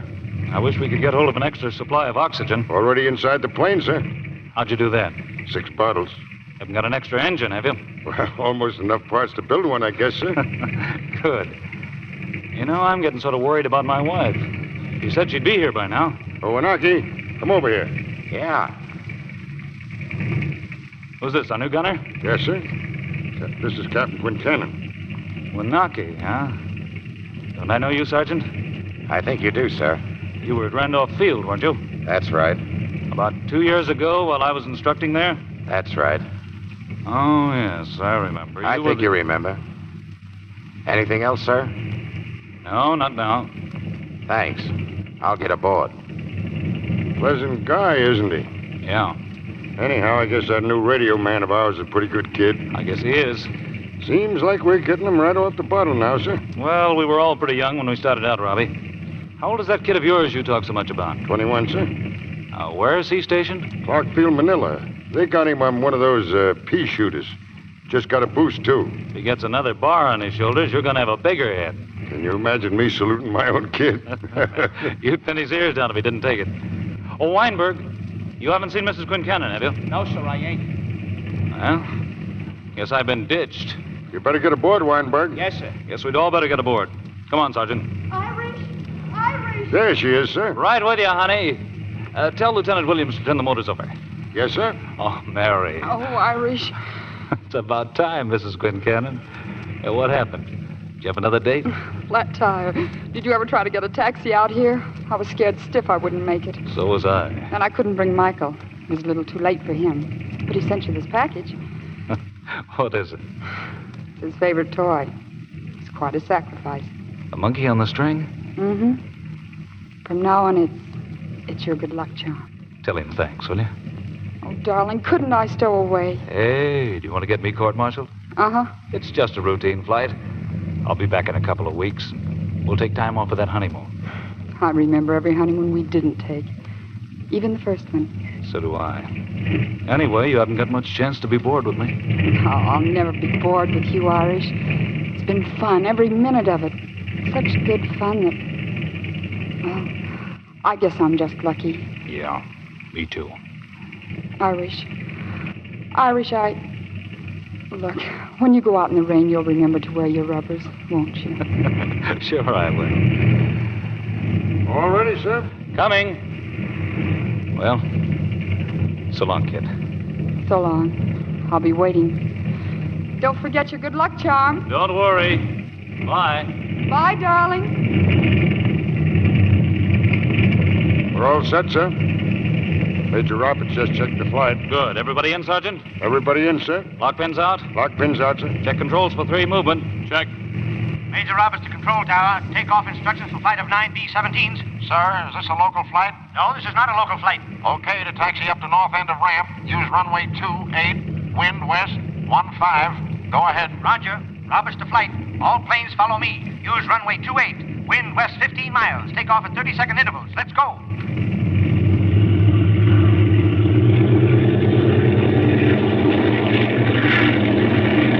All right, wheels up. Coming up, sir. Well, Robbie, looks like the motors are going to run okay. Thank you, sir. Oh, by the way, you can tell the crew now. Our next stop is Hickam Field.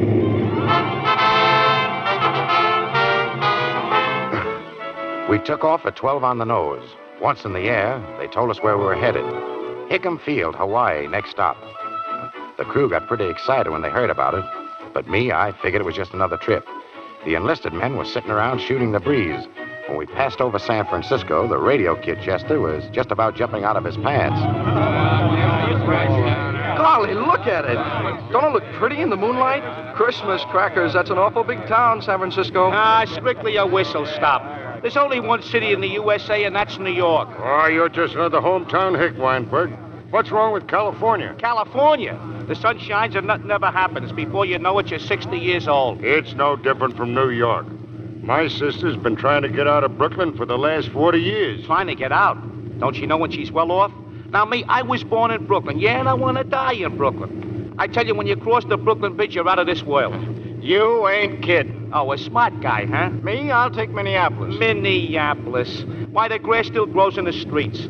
Besides, that ain't your hometown, Peterson. The hayseed's still sticking out of your hair. Yeah, but I can still milk a cow. I bet you can't. And I'll get mine out of a bottle. That's the closest I ever want to be to a cow. Well, you're sure handy with the old bull. Gee, you know, we're sure getting a break, huh, Wanaki? Why? What do you mean? Oh, this whole trip. Why, there's a million fellas down there that'd give anything to be in our shoes right now. Yeah? Why? Oh, I don't mean just this flight, Wanaki.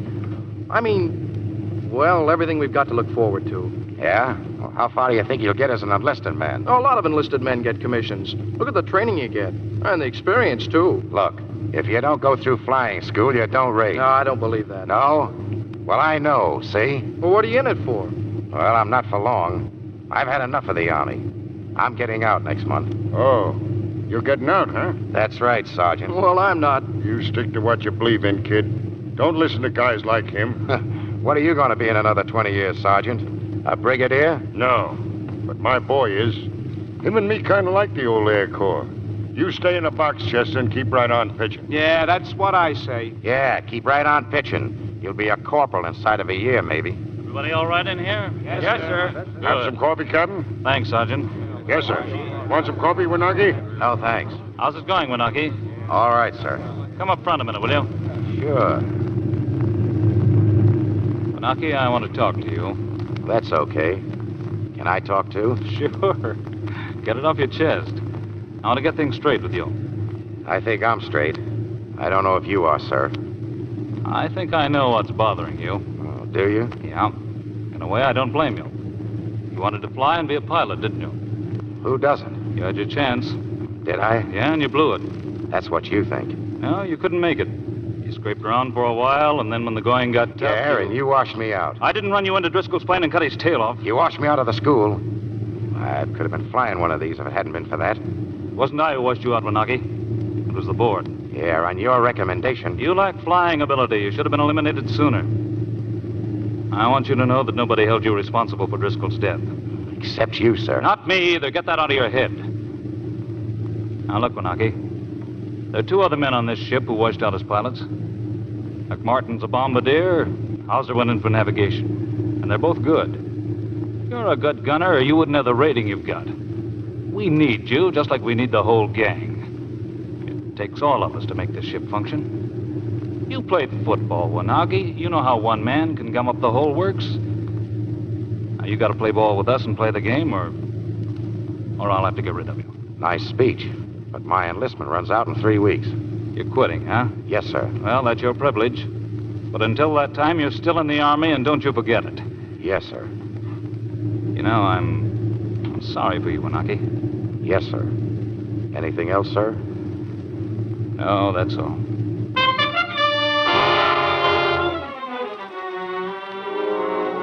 Yeah, that was me, all right. Tough guy.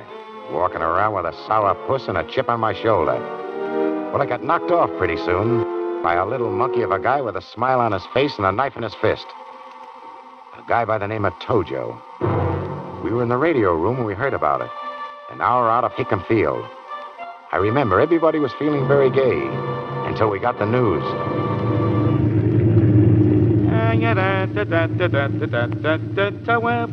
Hey, Weinberg, lay off, will you? I'm trying to get a weather report No, here. I'm sorry, Pete. You got Hickam Field yet, Pete? Yeah, they're on now. Well, fellas, won't be long now before I see old Diamond Head sticking out of that ocean. Well, that suits Weinberg. Boy, what I wouldn't give to be in a nice traffic jam back home. This wide open space stuff is the bunk. 2,000 miles and I ain't even seen a fish. I kind of like it. Like being on the prairies when I was a kid. You know, it's a funny thing. I never used to think there was anything west of Manhattan but New Jersey. Hey, you guys. I was just talking to Lieutenant Hauser, the navigator. Do you know who his father was? Sure. Monkhauser. Who's that? What do you mean, who's that? How old were you in the last war? Well, I was You were old about, enough to read, weren't you? Yeah, I was old enough to read. What about it? Well, did you ever hear of Monkhauser with Eddie Rickenbacker's outfit? Hauser? Well, sure. Well, what do you know? And he was Lieutenant Hauser's old man? That was him. I knew him. He's plenty good till he knocked him down. He sure was. The best. Well, why ain't this kid a pilot then? Forced out at Randolph. Guess he tried a little too hard. Yeah, like a lot of others. Hey, that's funny. What's funny, Peters? Hickam Field radio went off right in the middle of the weather report. Oh, maybe it faded out. No, it didn't sound like it. Hey, listen. What is it? Wait. Hey, Peterson, who you got tuned in? Orson Welles? Shut up. Listen, you. Shut up. Better tell the captain. Radio operated pilot. Go ahead. Sir, Hickam Field's off the air. I don't know what I picked up. You can listen in on R2. What's that? Chinese? Number 4 to Major Roberts. Number 4 to Major Roberts. Stand by, Irish. I hear it. Keep off the air. 0115 to Hickam Radio. Hickam Radio answer. Hickam Radio answer, please. A flight of B-17s to Hickam. Want landing instructions. Hickam Radio answer, please. Hickam Field to 0115. Silence your radio. Keep away. We're being attacked by enemy aircraft. Land elsewhere. Land elsewhere. Holy smoke, that was a bomb landing. Roberts to flight. Roberts to flight. We're going into emergency landing fields. You know where they are. I'll take the one furthest north. The rest of you in between, get on the ground and stay there to hear from Hickam. All right, you're on your own.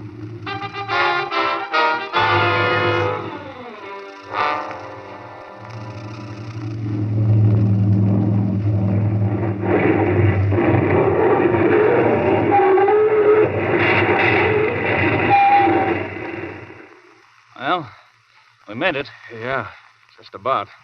I think that landing gear's shot. We came down on the island of Maui. A postage stamp emergency field set right in the middle of the swamp. The undercarriage was cracked, and we sweated over it all day.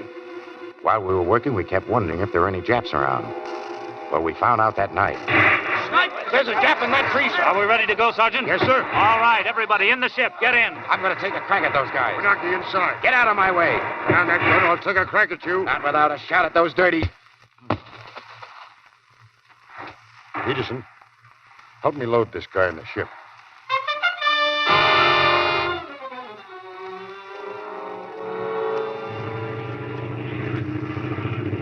All right, Wanaki. Take a swallow of this. Come on, wake up. Lego. Lego. How you feeling, Wanaki? Well, I owe you one for this. Yeah. How far do you think you'd have gotten shooting it out with those guys? Why, they'd have cut you down before you got to first base. Yeah, instead you did it. Yeah. We could have had a fine scrap with them snipers. A couple of shots in the right place could have set this ship afire. Use your head, Wanaki, and stop trying to prove something. My job's a gunner. What's yours? Lecturing? No. My job is to keep this ship flying. 0114 to Hickam Field. 0114 to Hickam Field. Shut off your radio. Stay where you are. 0114 to Hickam. Just cleared emergency field on Maui. Have to come down. Okay. Give me your call just before you come in. Roger. Pilot to crew. Take a good look at Pearl Harbor, men. Maybe it's something you'll want to remember. Hey, G. Look. Look. It was murder. They murdered those guys. That's what they did. They murdered them. Easy, son. How do you like it, Wanaki? Sunday morning. Sunday morning in hell. Yeah. Now, ain't you glad you're getting out of the Army?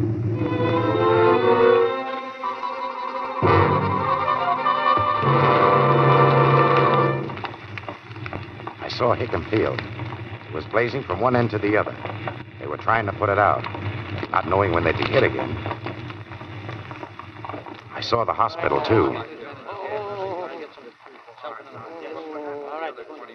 They were laid out in long rows, 10 deep. Army, Navy, civilians, kids. Kids with bandages over their eyes, crying. Not only because they were hurt, but because their folks weren't around. No.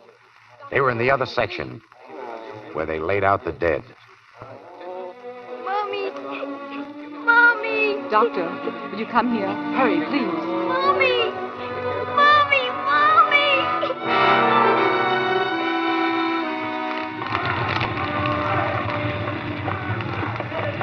You wanted to see me, Colonel? Yes. You fellas find something to eat? Yes, sir. Good. Keep your men on hand, Captain. We want this airplane out of here before daylight. You're sending us back to the mainland, sir? No, you're going to Manila. The Philippines are in bad shape. Our orders are to send them as many B-17s as we can. Think you can make it? Where do we stop to refuel, sir? Wake Island. I can't promise you how long it'll hold out or what you'll find when you get there. Yes, sir. Sergeant White. Yes, sir? How do the engines rev up, Sergeant? Well, number 3 engine's a little rough, sir. The men are pretty tired to work on it tonight, sir, but we'll overhaul the first thing in the morning. We're taking off in 2 hours. Sir? I think you're going to see that son of yours soon. Manila? Yes. Think you can get that engine running right? We'll have a hitting home runs in 90 minutes flat, sir. Good. Tell the crew they can sleep in the next world.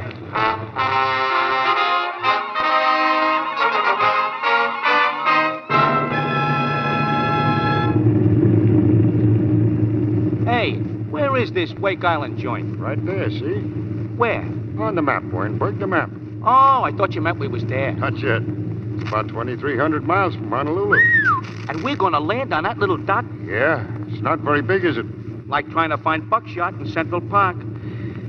Gee, I wish there were some traffic signs around. We'll do all right. I bet we hit Wake Island right on the nose. Say, Chief, what happens if the Japs have took Wake Island before we get there? We should learn to control that imagination of yours, Weinberg. Well, I was just asking. Well, don't you know we're not at war? Huh? We ain't in a war yet? Hasn't been declared.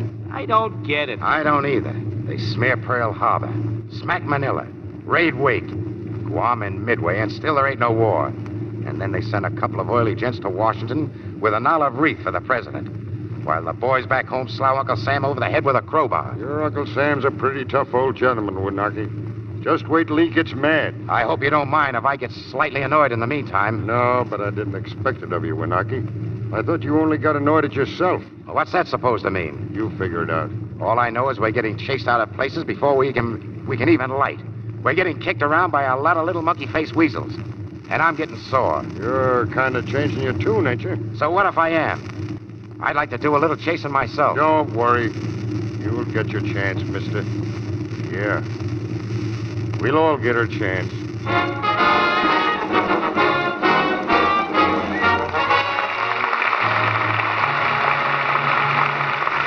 In just a moment, Mr. DeMille presents the second act of Air Force, starring George Raft and Harry Carey. But now, a thought on that summer problem of keeping cool while the thermometer climbs higher and higher.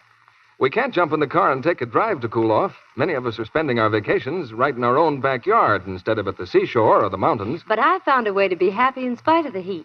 After my bath, which I take in lukewarm water, not hot or cold, I put on fresh clothes from top to toe. That's a wonderful feeling.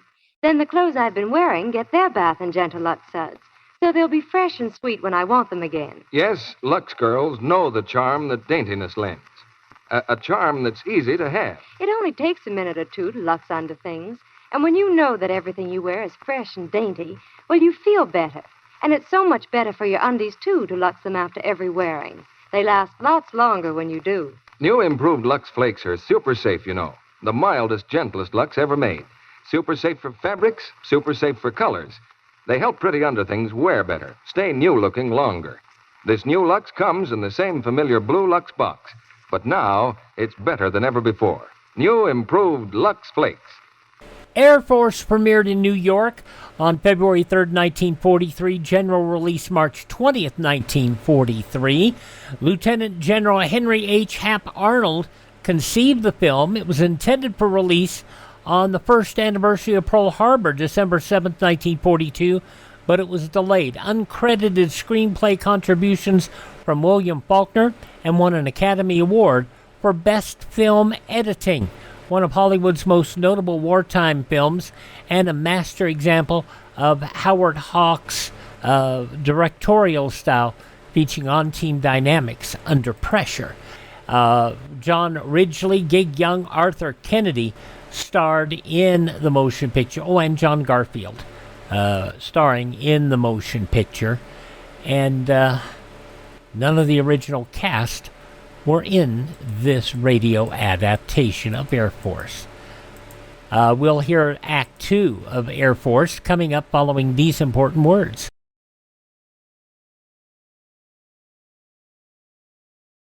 This is Debbie Reynolds. If you've been wondering what you can do to fight communism personally from your own home, there is something you can do. Support Radio Free Europe, the station built and financed by the contributions of the American public to the crusade for freedom. Radio Free Europe is one Cold War operation the communists fear and attack constantly. Support Radio Free Europe. Send your truth dollars to Crusade for Freedom, care of your local postmaster. We continue now with the Lux Radio Theater from 83 years ago today, July 12th, 1943. Act 2 of Air Force, starring George Raft as Joe Winaki and Harry Carey as Sergeant White. Pilot to crew. Wake Island, dead ahead. Wake Island, fellas! Wake Island!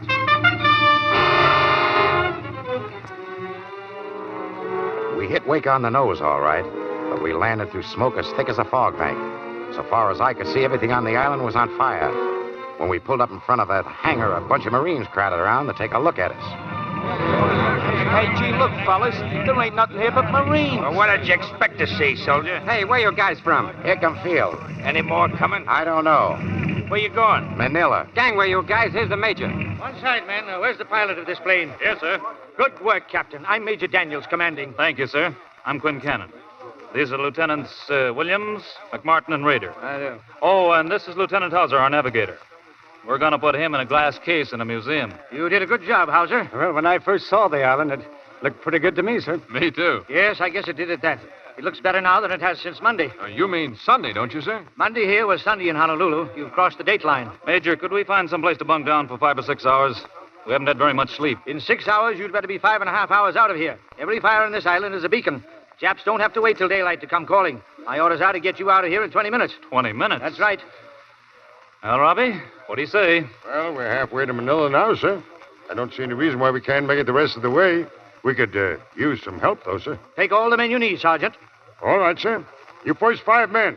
Come with me. Okay, Sergeant. I want to pull the cowling off number 3 engine. Oh, Quincannon, commander of our Air Force, Major Bagley wants to talk to you. Yes, sir. Come on, Williams. Oh, where is he, sir? In the hospital. He was hit pretty badly. This way, Captain. So they really got the Arizona, huh? Yes, sir. Hickam Field was hit just as bad as Pearl Harbor. A lot of fifth column work, too. We got practically nothing off the ground, sir. Yeah. I've studied all the wars in history, gentlemen. I've never come across a dirtier piece of treachery. How many airplanes have you got, Major Bagley? A week ago, we didn't have any. A few days ago, they flew in 12 fighters from one of the carriers. 8 of them were destroyed on the ground after they came in from patrol. Only 4 left, sir? Only 2. One of those can't fly. But those 4 Grumans took on 60 nips this afternoon. Shot down plenty of them, too. I suppose the Japs will be back, Major. What are you going to do then? We got a lad catching a few winks of sleep out there. That'll take them on all single-handed.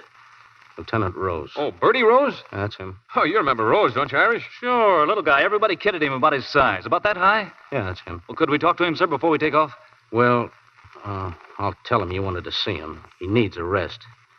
See, we may have to roust him out any minute, and he hasn't had much of a chance to sleep lately. Ship's ready, sir. All right, Sergeant. Well, good luck to you. It's been nice seeing you, boys. Go out and blast those Japs. Teach them that treachery can't win no matter how much of a head start it has. You don't figure you can hold out, sir? No, but we've got 400 Marines and they're fighting mad. There's going to be some Jap tail feathers flying around this island or I'm crazy. Major Bagley, can't we fly you out, sir? You and the rest of the wounded? No, thanks. I'm fine here. I'm not worth my weight in gasoline. Me or anybody else. They need that ship of yours in Manila. Get it there. Yes, sir. Oh, by the way, if you see my old boss, General MacArthur, tell him no matter what the news is, we'll be in here pitching till they strike us out. So long, and I'll see you all somewhere. Yes, sir. We'll be seeing you, sir. All right, you Marines, clear the field, will you? Come on, soldier. Be a regular guy. But look, What's your name, soldier? Weinberg. Weinberg?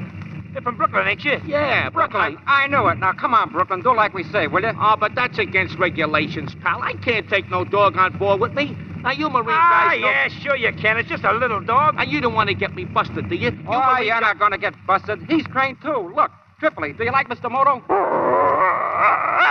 Yeah, there. See? Hey, Wanaki.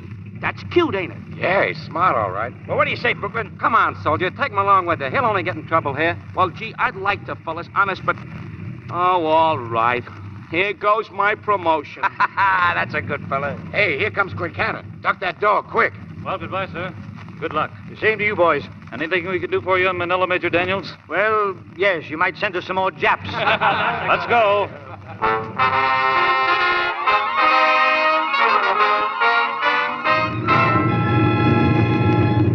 Come on, Weinberg.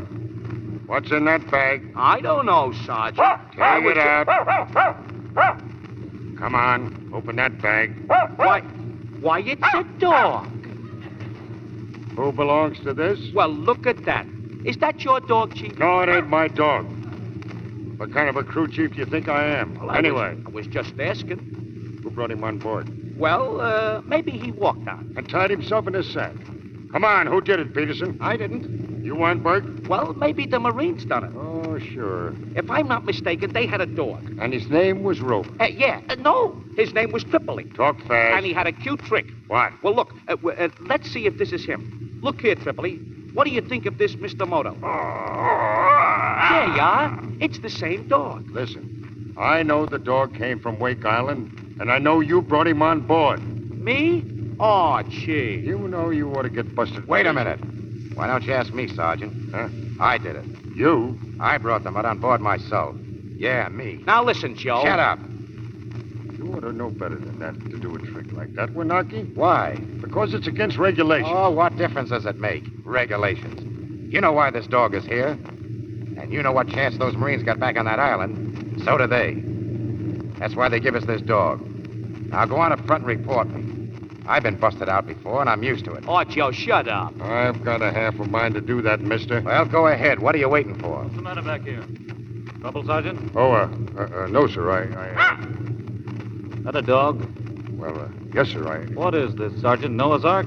I'm sorry, sir. Who brought him on this airplane? Well, he could have jumped on, sir. Yeah, he could have flown in the window, too, but he didn't. No, sir, he didn't. You know it's against regulations? Yes, sir. And you don't know who did it? Well, At least you didn't see anybody do it? No, sir, I didn't. Well, can't very well throw him out now, can we? We could take care of him, sir. We can? Yes, sir. Who back here likes dogs? Why, I think Winaki and Weinberg like dogs, sir. Winaki, huh? Well, Winaki, would you like to take care of him? Yes, sir. All right, he's your responsibility. Get rid of him at Clark Field. Yes, sir. Well, that's that. Oh, thanks, White. For what? Well, for not telling him how the pup got aboard. Forget it. But I'm telling you to take care of that pup. And if he don't behave himself, you can take care of that too, see?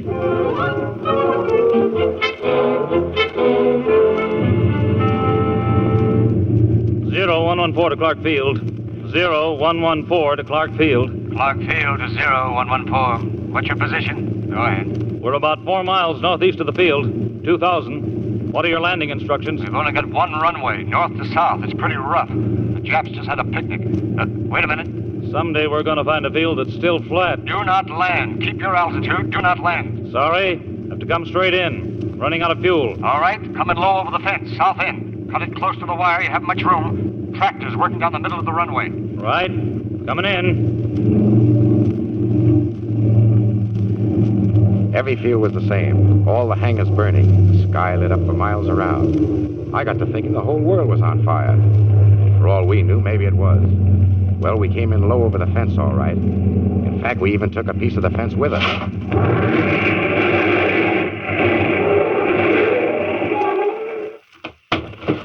Hey there, Irish. Hiya, Major Mallory. Say, when we were at Kelly Field, didn't I teach you how to get over a fence? Well, that's one way to stop quick. I just cut her too fine. Not bad anyway, after 7,000 consecutive miles. Well, you did a great job, all of you. Thanks. Robbie, any damage? Tail wheel clear, sir. No damage. Good. Any orders, Major? Take her down the end and get her a full load of gas. Drop your extra tanks and get ready for action. Okay, Major. The Japs have been hitting us with 60 bombers at a clip. You've got to be ready to take off at any time. You can see yourself. You're wide open on the ground. Oh, yes. Colonel Blake wants to see you. I'll pick you up in a little while. All right, sir. Hauser, you got any sectional maps around here? Hey, Winaki. Yeah? You go find the line chief and see if he'll give you a transfer. We'll get somebody to replace you. But, Sergeant... All right, get going. Okay. Oh, wait a minute. Winaki, you want to get out of this crew? Well, that's what you want me to do, isn't it, sir? Not necessarily. You mean you'll take all that stuff I've been handing you? We all make mistakes. Well, I'm beginning to realize that myself, sir. I want to turn that dog over to the nearest Marine and get back here and check those guns. Give him a good going over. Yes, sir. Be ready as quick as you can, Sergeant. Oh, Captain. Excuse me, sir. Would you see if you could find out something about my boy? Sure, I will, Robbie. I'll let you know as soon as I can. Thank you, sir. Hey, buddy. Any Marines around here? If there was more around, the place would be in better shape. Oh, you a Marine? What's it to you? Yeah, you're a Marine, all right. Here, I got something for you. Hey, what's this, a dog? Yeah, your outfit on weight gave him to us to deliver. We just landed. His name is Tripley. Feed him good. He'll eat like a company commander. Come on, Mutt.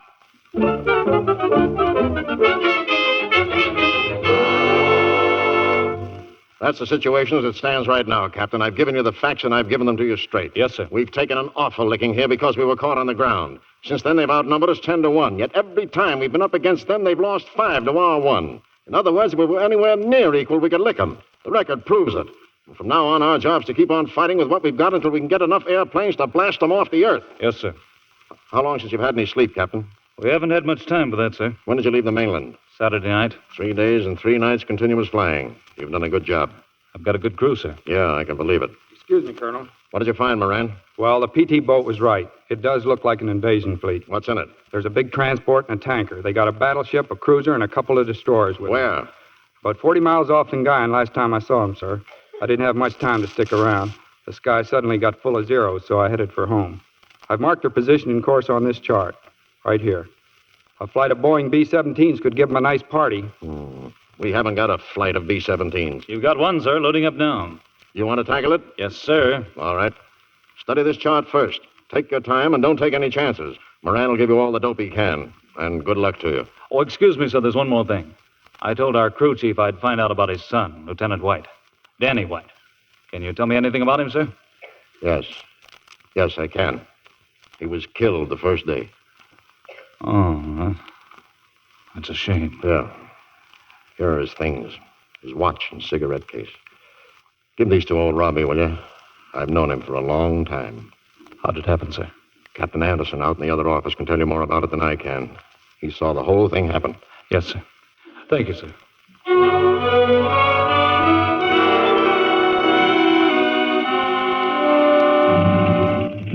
Come on, boys, finish up there.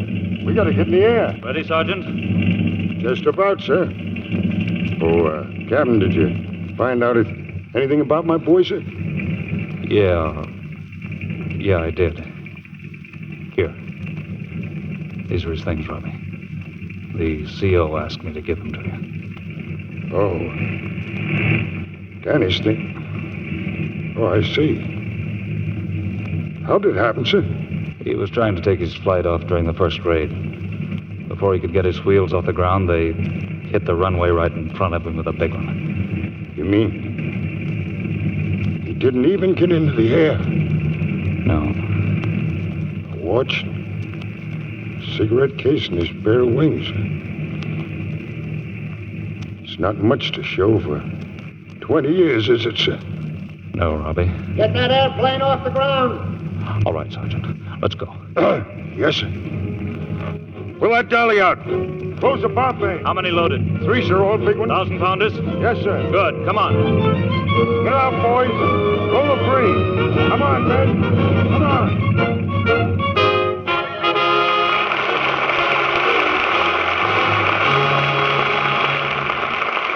We pause now for station identification. This is the Columbia Broadcasting System.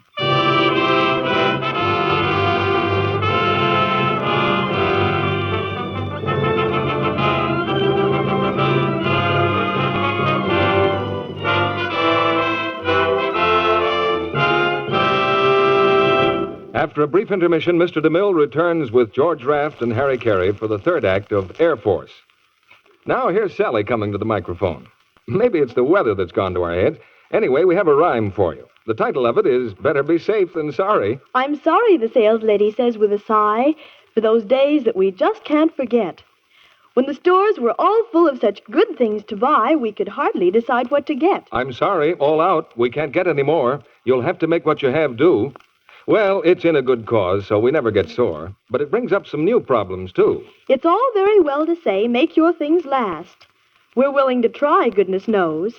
We'd love longer wear than we got in the past from dresses and undies and hose. Well, here comes a tip that gets 3 rousing cheers from Mom and from Sis and Dad, too.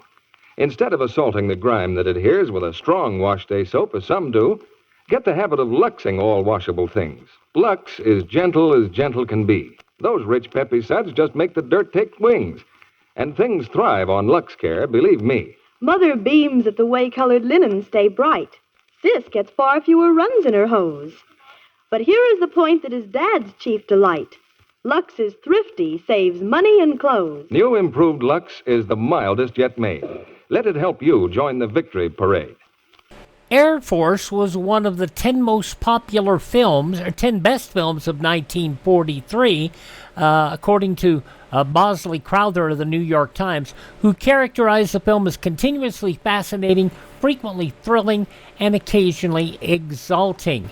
When it came to the end of the year awards, Air Force placed third behind The Oxbow Incident and Watch on the Rhine. As the best film of 1943 selected by the National Board of Motion Pictures.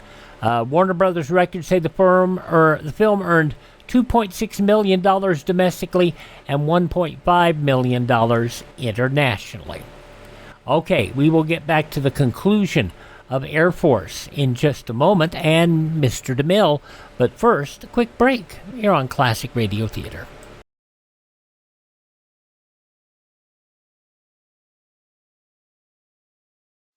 Ladies and gentlemen, the chief hope of our enemies is to divide the United States along racial and religious lines and thereby conquer us. Let's not spread prejudice. A divided America is a weak America. Through our behavior, we encourage the respect of our children and make them better neighbors to all races and religions. Remind them that being good neighbors has helped make our country great and kept her free. Thank you. Now the final act of the Lux Radio Theater as it was broadcast 83 years ago today, the 12th day of July 1943, and we return you to Cecil B. DeMille. We have a surprise guest tonight, one of the most famous personalities the screen has ever known. You'll meet her after the play. But now here's the third act of Air Force, starring George Raft and Harry Carey. Pilot to crew, there's a flock of zeros ahead about 2 o'clock. Make it count, boys.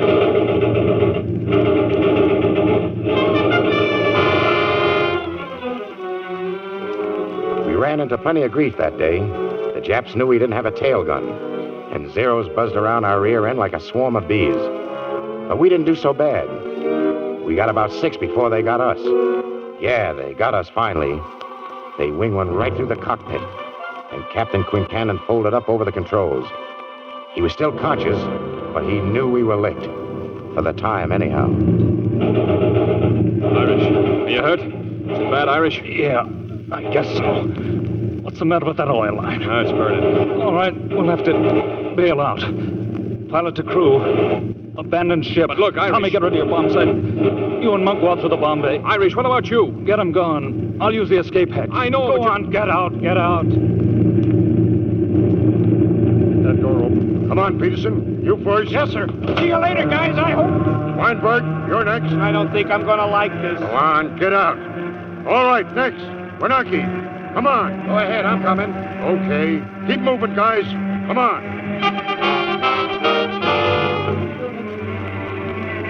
I didn't go out of the ship. I waited till they all went over the side, and then I crawled up to the cockpit. Oh, it wasn't that I wanted to be a hero or anything. I just had to get my mitts on those controls. That was what I worked and sweated for at Randolph. To feel that big, beautiful ship under my hands. To feel her power. I'd never had the chance again, so I took it. She came out of the spin like an angel. And I turned her and headed for Clark Field. One of her motors was on fire, but I knew she'd make it. She had the stuff. Some guy has called those ships queens. Well, brother, he ain't kidding. 0114 to Clark Field. 0114 to Clark Field. Emergency landing. Emergency landing. Clark Field to 0114. Get your wheels down! Get your wheels down! I can't. The gear's jammed. It won't move. Here I come.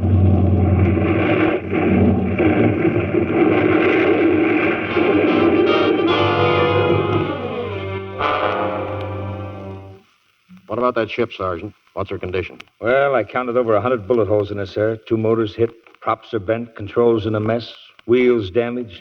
I don't see how they brought it down in one piece. Neither do I.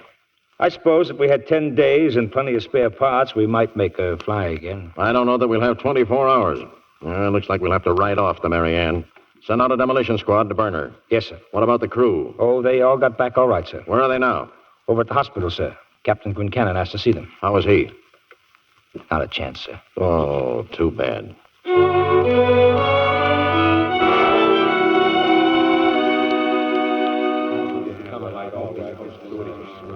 He's over here. Don't stay too long, please. We're pretty busy. Yes, ma'am. Irish. Hi, Irish. Oh, it's good to see you. Hiya, fellows. Hiya, Chief. Is Wanaki here?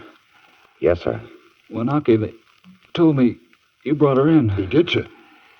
She came in herself. I just sat there. It was a good job. She's all right, huh? Mary Ann's all right, isn't she? Robbie. Yeah. Yes, sir. She's all right. She'll fly again. Sure. Sure she will, Skip. Sure. What's wrong with her, Robbie? She's going to be all right, sir. Tell me, Robbie. Oh, props, gear, wing tip. Just the tip? Well, it's, yes, sir, a couple of days, that's all. 2 days? 2 days, yes, sir. But she will fly again? Yeah, sure, sir. That's fine. Get as many men as you need, Robbie. The colonel will give them to you. I'll get a clearance. We'll leave right away. We gotta hurry. Hey, nurse. Nurse. Easy, Irish. Easy. Get the doctor right away. No. The doctor can't go. Regulations. Okay. Ready? Start him, Bill. Sure, Irish. Everybody in, Chief? All in, sir. Doors closed? Yes, sir. Here we go. Lock 'em. Locked. Wheels up. Coming up, sir. Sounds like they're gonna run all right, Robbie. Yes, sir. Pilot. The navigator. Go ahead. What's our course? It's due east, Skipper. Due east? That's right into the sunrise. Where is he? Which one? Here, Major. Stand back, please. All right. That's all, boys. Sorry. Well, let's get going, fellas. We got a lot of work to do.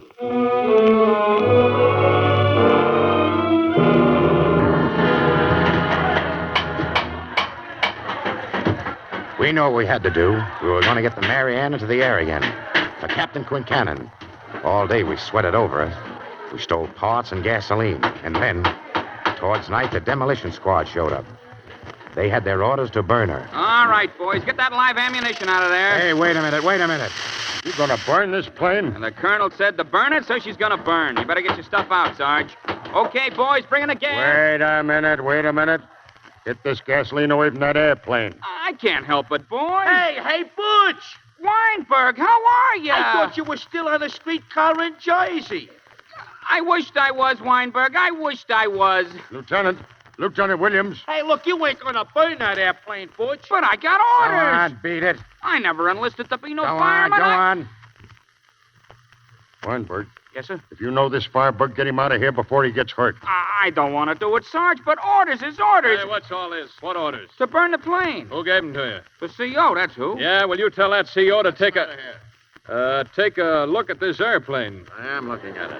Sorry, sir, I didn't see you. Apparently not. Well, what I meant to say was, sir, that there's no reason to burn this airplane. No, sir, she's going to be as good as new. Better, sir. We're going to rig a tail gun on her. Sure, we've been working on her all night, sir. She'll fly when we get through with her, sir. By that time, we won't have this field. I know, but... Now, look, I appreciate what you're trying to do, but right now our job's to destroy everything that'll be of use to those Japs. You can't get that thing ready in time to... We can, sir. Bomb sight still in this airplane? Yes, sir, the one we borrowed, but we won't let them take it, sir. Give us a chance, sir, please. Well, I'd like to, boys, but Excuse me, sir. I've been in this man's army over 20 years, sir, and I've never asked a favor yet. If you'll only just... We'll get her off, sir. Yes, sir, we'll burn her ourselves if we can't make it. I'll give you my word. Please, sir. You men are crazy. You know what'll happen if the Japs move in while you're still on the ground? I think we do, sir. All the rest of you? Yes, sir. And you'll burn her yourselves? Yes, sir. Yes, sir. All right. It's your funeral. Go ahead. Oh, thank you.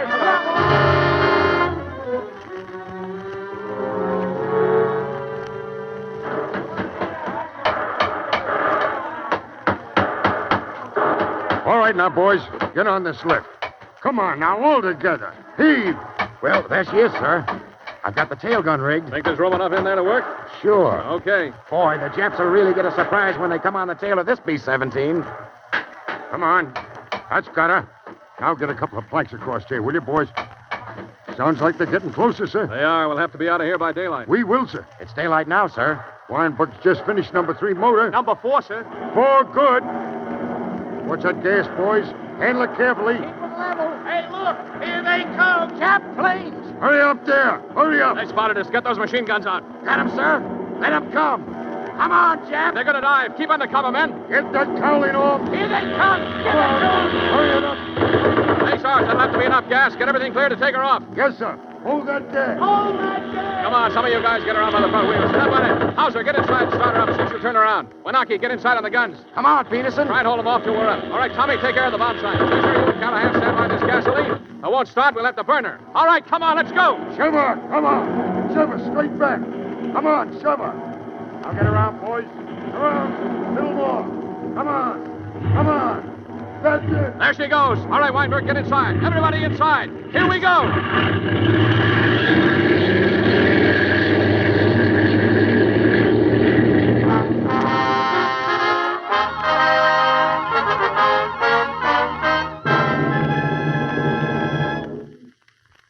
We made it all right.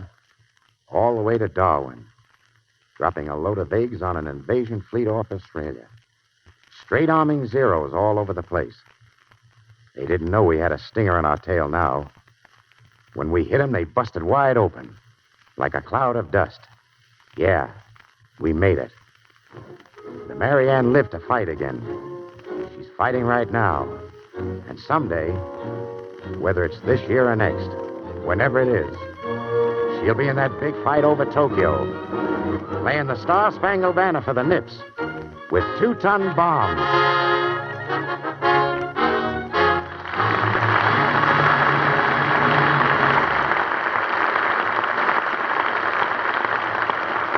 Now, before our stars return to the microphone, a word about that Victory Garden of yours.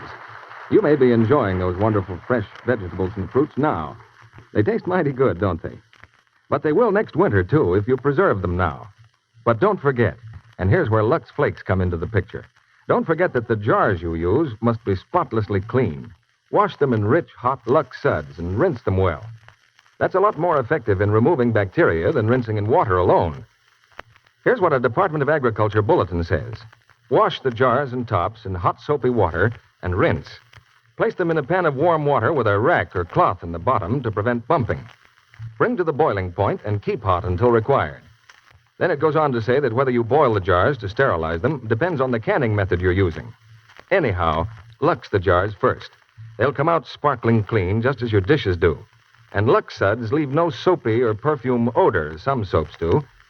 Incidentally, here's something you've probably noticed about using Lux for dishes. You don't get any gummy lumps of undissolved soap. Even in hard water, new improved Lux Flakes dissolve quickly and completely. Give you rich, long-lasting suds that make dishwashing pleasanter, easier, and that leave hands soft and smooth. Yes, Lux Flakes are better than ever for dishes, for every soap and water job. New, improved Lux Flakes. Now, here's Mr. DeMille with our stars. George Raft and Harry Carey take their curtain calls from the stage of the Lux Radio Theater now. But in England, it's almost 3 a.m. In the Solomon Islands, it's 2 p.m. And the flying fortresses of the United States Army Air Force are getting ready to take another kind of curtain call. And those flying fortresses were the real stars of tonight's play, C.B. There's no mistake about that. And it's a privilege for me to have a part in your broadcast of Air Force. Me too, C.B. You know, I've always wanted to work for you because I figured you must be the only man in Hollywood who's been here longer than I have. I thought I remembered seeing you in a cowboy hat when I got off the train in 1913, Harry. At any rate, I guess we're both among the early settlers. You were probably in grammar school at the time, George. And dreaming of being able to ride and rope like Harry Carey. Oh, where did you learn to handle horses, Harry? Driving a horse car in the Bronx. Now, listen, I'm a New York boy. You can't kid me. They've got subways in the Bronx. A lad like you wouldn't know about such things, George. I rode most of the horse cars in New York when I was a boy. Where was your run, Harry? Well, C.B., my dad owned a line that ran from City Island over to Pelham Bay Park in the Bronx. Remember it? Remember it? My friend, you're looking at one of your old customers. Well, have you fellas ever ridden on the subway? And don't tell me you two dug it. All right, George. But the subway doesn't have the romance of the horse car or the atmosphere. Atmosphere. That was my horse car, all right, you rode on.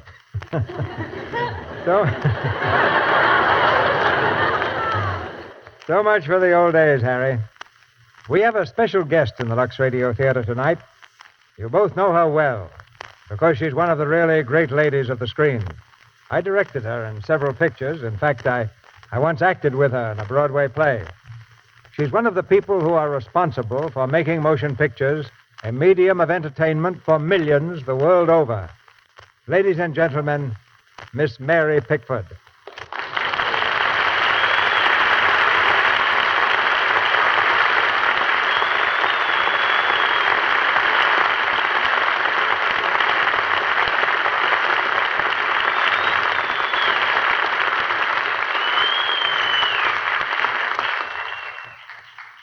Thank you, Cecil. I enjoyed the play so much. And tonight I'm here as a member of the Phi Beta Fraternity, an organization which has always taken a great interest in the Lux Radio Theater. It's the Phi Beta Fraternity of music, speech, drama, and the dance, founded 31 years ago to promote the best in music and the arts. We try for the best in drama here every week, Mary. And how great your achievement has been, Cecil, is proved by a nationwide vote of the members of the Phi Beta Fraternity. They have voted the Lux Radio Theater the outstanding dramatic program of 1943. And as a symbol of that distinction, I'd like to present you with this trophy. There. Yes, sir. National Phi Beta Radio Award presented to the Lux Radio Theater for excellence in speech in 1943. This trophy shows our appreciation of your program. But more than that, it shows the gratitude of millions for the enjoyment you bring to us each Monday night. Our best wishes go with it, Cecil. Now, this is a very great honor for the Lux Radio Theater. And presented by you, Mary, it means even more. That's a darn nice trophy Mary brought too, CB. Congratulations, CB. And now it's time for us to say goodnight. Good night. Good night. Good night.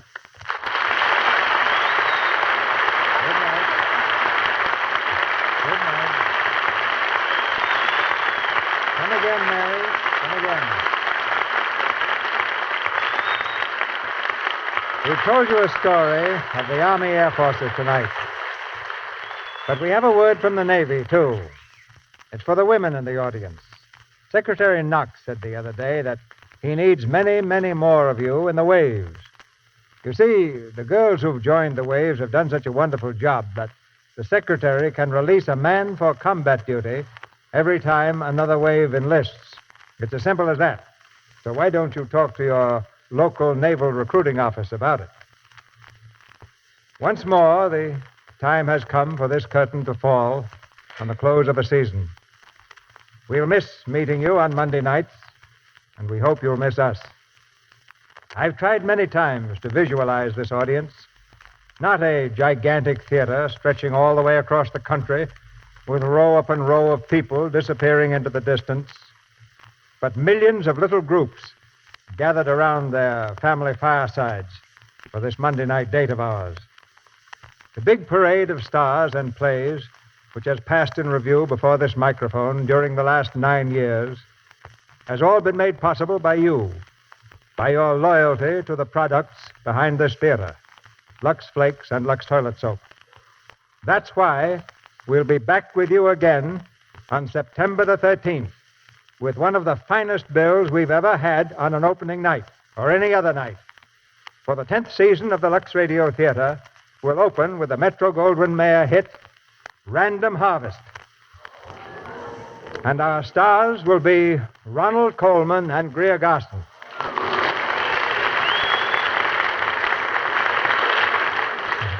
This summer, Gary Cooper and I will keep busy over at Paramount filming the saga of an American country doctor who made history in Java, the story of Dr. Wassel. Besides that, I'm looking forward to some pleasant hours of play reading and casting for the Lux Radio Theater next autumn. Many things may happen before we meet across these footlights again, for destiny is on the march. Great events are at hand. The war is not yet won, but now at least we can see the bright beacon of victory shining in the distance, and it's shining brighter than ever tonight.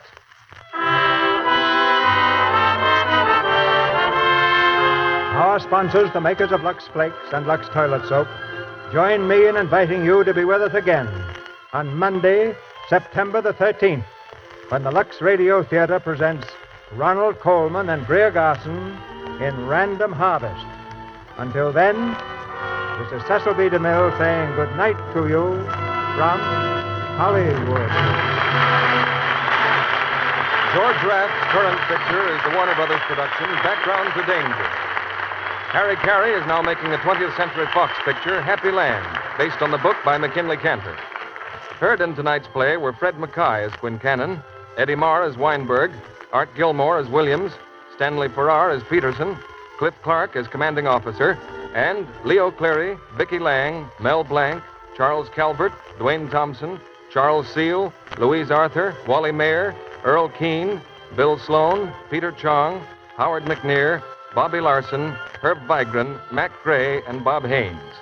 Our music was directed by Louis Silvers, and your announcer has been John M. Kennedy. Food shortages don't worry me. I'm making sure my family gets enough vitamins and minerals this summer. I just give them Vims. You see, Vims are scientifically designed to help make meals complete in spite of food shortages. Right. For pleasant-tasting Vims tablets give you all the essential vitamins and all the minerals commonly lacking. Start taking Vims this summer. Ask for Vims at your druggist. VI for vitamins, double MS for minerals. Vims. This is the Columbia Broadcasting System. And that is from 83 years ago, July 12, 1943, and the last show of the season for the Lux Radio Theater that year, here on Classic Radio Theater with Wyatt Cox. Up next, Claudia.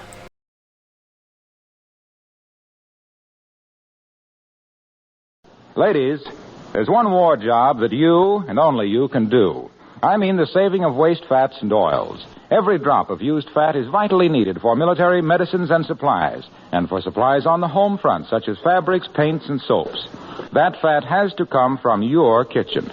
Don't fall down on your war job. Save all used fats in a clean can, and the minute the can is full, take it right down to your butcher. He'll pay you 4 cents plus 2 red ration points for every pound you turn in. We wrap up this Sunday edition of Classic Radio Theater with an episode of Claudia.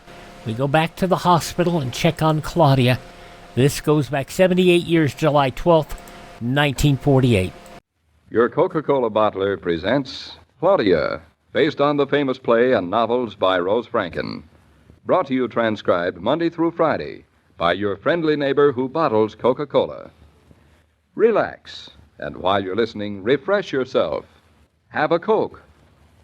And now, Claudia. Goodbye, goodbye, my little chickadee. I don't know how you can be so gay when you've just said goodbye to me. My heart is breaking. I'll say it again. Goodbye, goodbye, my little chickadee. If you just wait 10 more minutes, you could watch. Watch what? I wouldn't want to be in the way. Be in the way? Ridiculous. You're our father's son, aren't you? I certainly hope so. Don't be in such a rush. Make the most of your fatherhood. Going to have years and years and years to make the most of my fatherhood. Listen, before you know it, he'll be eating off a knife. Oh. I mean, with a knife. Oh. Oh, he makes the funniest little faces. All sorts of queer faces. He falls asleep in the middle of everything. Oh, sounds charming. It isn't. But I can't blame him. I don't see how he can stand the stuff we feed him. Condensed milk, glucose, and heaven knows what. Glucose. If I were he, I wouldn't touch it. Now, don't you go giving him ideas. You see that he takes every last drop of the bottle. Yes, darling. Make a drunkard out of him. Go ahead. Mm. Just because you don't like it is no reason why he shouldn't drink it. Yes, darling. Maybe I should hang around and see that you don't jip him. Yes, darling. Oh, I know he's not much, but he's the best we could do. So, I'm going to try and like him. That's a good girl. Try very hard. Very hard. Maybe you'll get so that you think he's pretty good. Huh? Sort of the crowning of the day when 6 o'clock comes around. Oh, I wouldn't miss the 6 o'clock bottle for $1 million. I'll write you a check, $1 million. Thank you. Maybe that's he now. It's getting pretty strong. That's quite a knock for a week-old child. Come in, come in, come in. Oh, I've been just dying to give you your bottle, darling. That sounds interesting. What's in my bottle? Oh, Hello, Dr. Rowland. I thought you were my son. Claudia thinks there's a faint resemblance in the way you knock on the door, Doctor. Well, I'm very flattered that my right forearm has been compared to a week-old child. I'm very flattered indeed. How are you feeling today, Dr. Rowland? Just a moment, young woman. You're the patient, not I. I feel terrible. You have to take time out of your busy day to come and see me. Well, we do that every once in a while. There's some aspirins in my night table if you want one. No headaches today, thank you. Are you getting your strength back, Claudia? I've got it back, but nobody's letting me use it up. We're thinking of buying Claudia a straitjacket, Dr. Rowland. I'm afraid that wouldn't keep Claudia down. Last, a little respect. Well, how's the woman down the hall, Dr. Rowland? How'd you know? I've just seen her. David, did I tell you about her? She's Mrs. Godwin. She lost her baby. Yes, you told me. It's a rather serious case, isn't it, Dr. Rowland? Yes, very serious. She not only lost her baby, but she's lost herself completely. She's put herself completely out of my reach. How awful. She finds escape in closing herself up in a world of her own. And she won't let herself feel anything. She won't respond. And if she doesn't find the will to live... Oh, she's got to find the will. Well, my talking to her is of no use. Dr. Rowland, just a minute ago you asked me if I was feeling strong. I'm feeling very strong. So strong that I think I might be able to bring a little of my strength to Mrs. Godwin. I think that I can help her. David, give me my slippers and my robe. Mm-hmm. I don't exactly know what I'm going to say or do, but... I think you'll say the right thing, whatever it is. Oh, David, it's almost time for our son to be fed. Do you want to do that first? No. My legs are really getting stronger. Look, I can walk with no trouble at all. Just stay a moment, Claudia. Not too long. I'll stay as long as I have to. Stand back, darling. I don't want her to see you. David, wish me luck.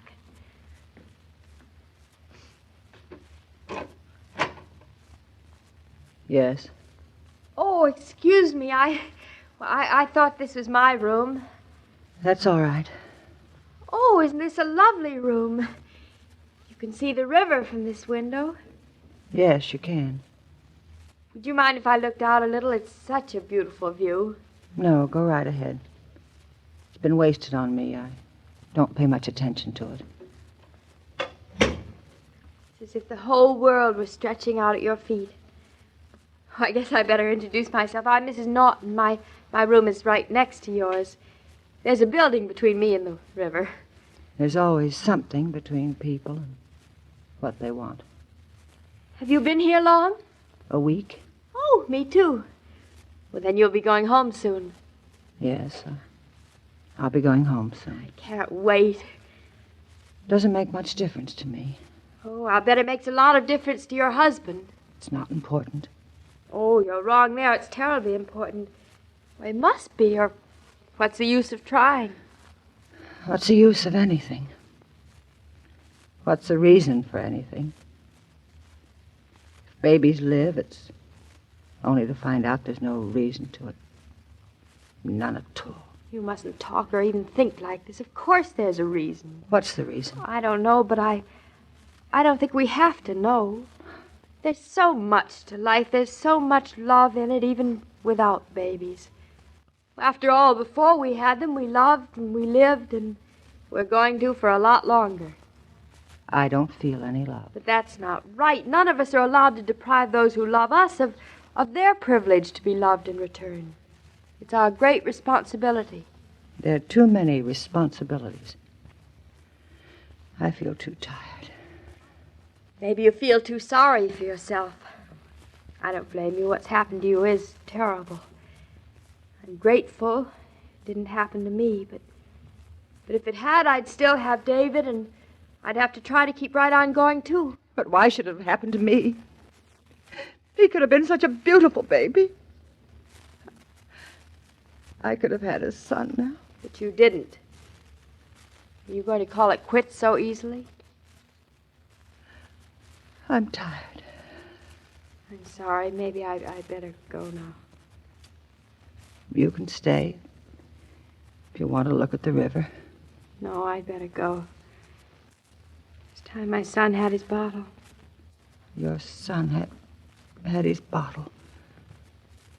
Your son. May I come to see you again? Why not?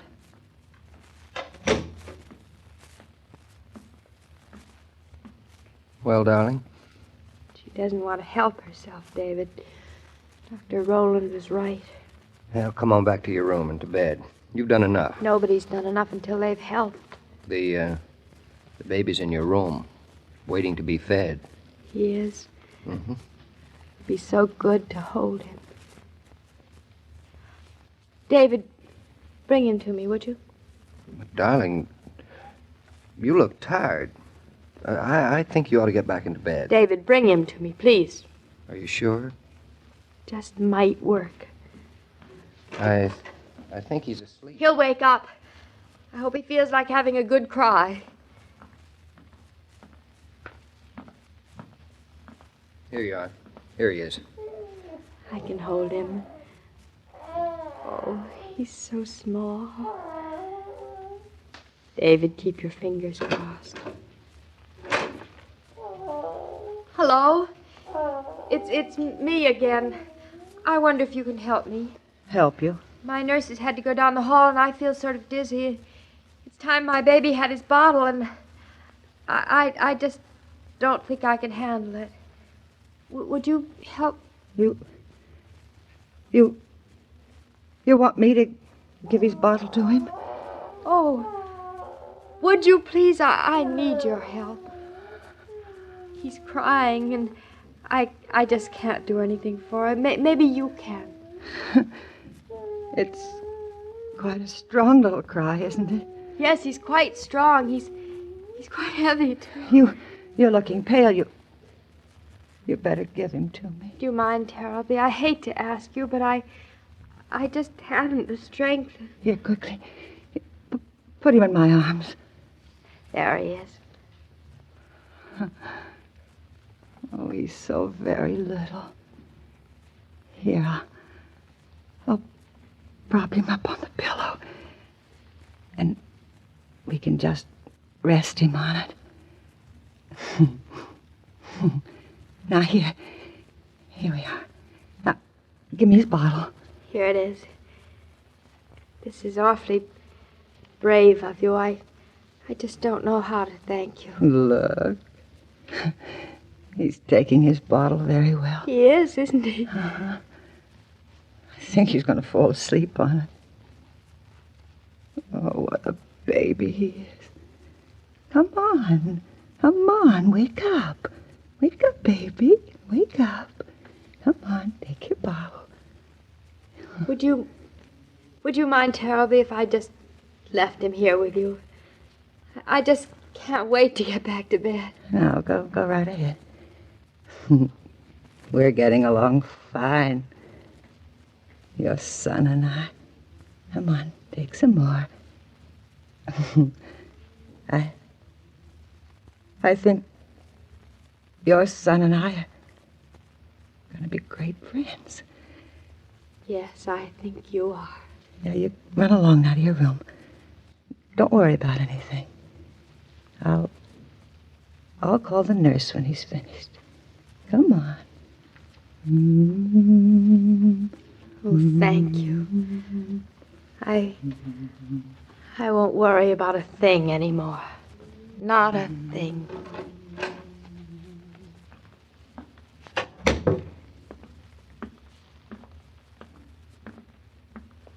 Well, darling? Yes, darling. David, I guess babies can explain life maybe better than anybody else. Oh, it's amazing to think that little thing could explain anything. Do you think he's safe? He's safe. And so is she safe, too. Oh, David, I told you that his 6 o'clock bottle was the crowning of the day. And you wouldn't give it up for $1 million. What's $1 million? How much less work there is to housekeeping today than there was years ago. We're less formal. We make fewer demands in the way of hospitality. The popular hostess of today brings out a tray of ice-cold Coca-Cola, and her guests drink it from the bottle with pleasure. They like the fact that this delicious refreshment has cost their hostess no trouble. They enjoy the pause that refreshes. It makes them feel at home, which you'll agree is the first rule of gracious hospitality. Well, Mr. King, my hunch about Claudia was right. Indeed it was, Doctor. Yeah, she turned the trick. Mrs. Godwin didn't need a doctor. She needed what only a woman with Claudia's innate wisdom could give her. You know, it's a strange thing about Claudia, how quickly she's able to learn without experiencing first. It'll stand her in good stead. I think particularly tomorrow when Claudia hears for the first time the story of Fogarty Fagan. Fogarty Fagan. That's a familiar name. And a great name, too. A war hero, wasn't he? Well, I'll answer that question, but no others, Dr. Rowland. Yes, he was a war hero. But if you want to hear his story, drop in tomorrow. I certainly will. So long, Joe. Bye. Every day, Monday through Friday, Claudia comes to you transcribed with the best wishes of your friendly neighbor who bottles Coca-Cola. So listen again tomorrow at the same time. And now this is Joe King saying au revoir. And remember, whoever you are, whatever you do, wherever you may be, when you think of refreshment, think of Coca-Cola. For Coca-Cola makes any pause the pause that refreshes. And ice-cold Coca-Cola is everywhere. 78 years ago, July 12th, 1948, Claudia here on Classic Radio Theater with Wyatt Cox. We thank you for making us a part of your day. On tomorrow's podcast, Frank Lovejoy, The Long Night, an episode of suspense from 68 years ago. Somebody Knows, a Mary Agnes Kabushka murder from 1950. The Box 13, starring Alan Ladd in The House of Darkness. And the CBS Radio Workshop, Mason Adams and Kenny Delmar, The Case of the White Kitten. And we'll hear about the true story of the Jarvis Bay with Claudia. Have yourself a great day, a great Sunday, and a great week ahead. We'll see you tomorrow for more Classic Radio Theater. I'm Wyatt Cox.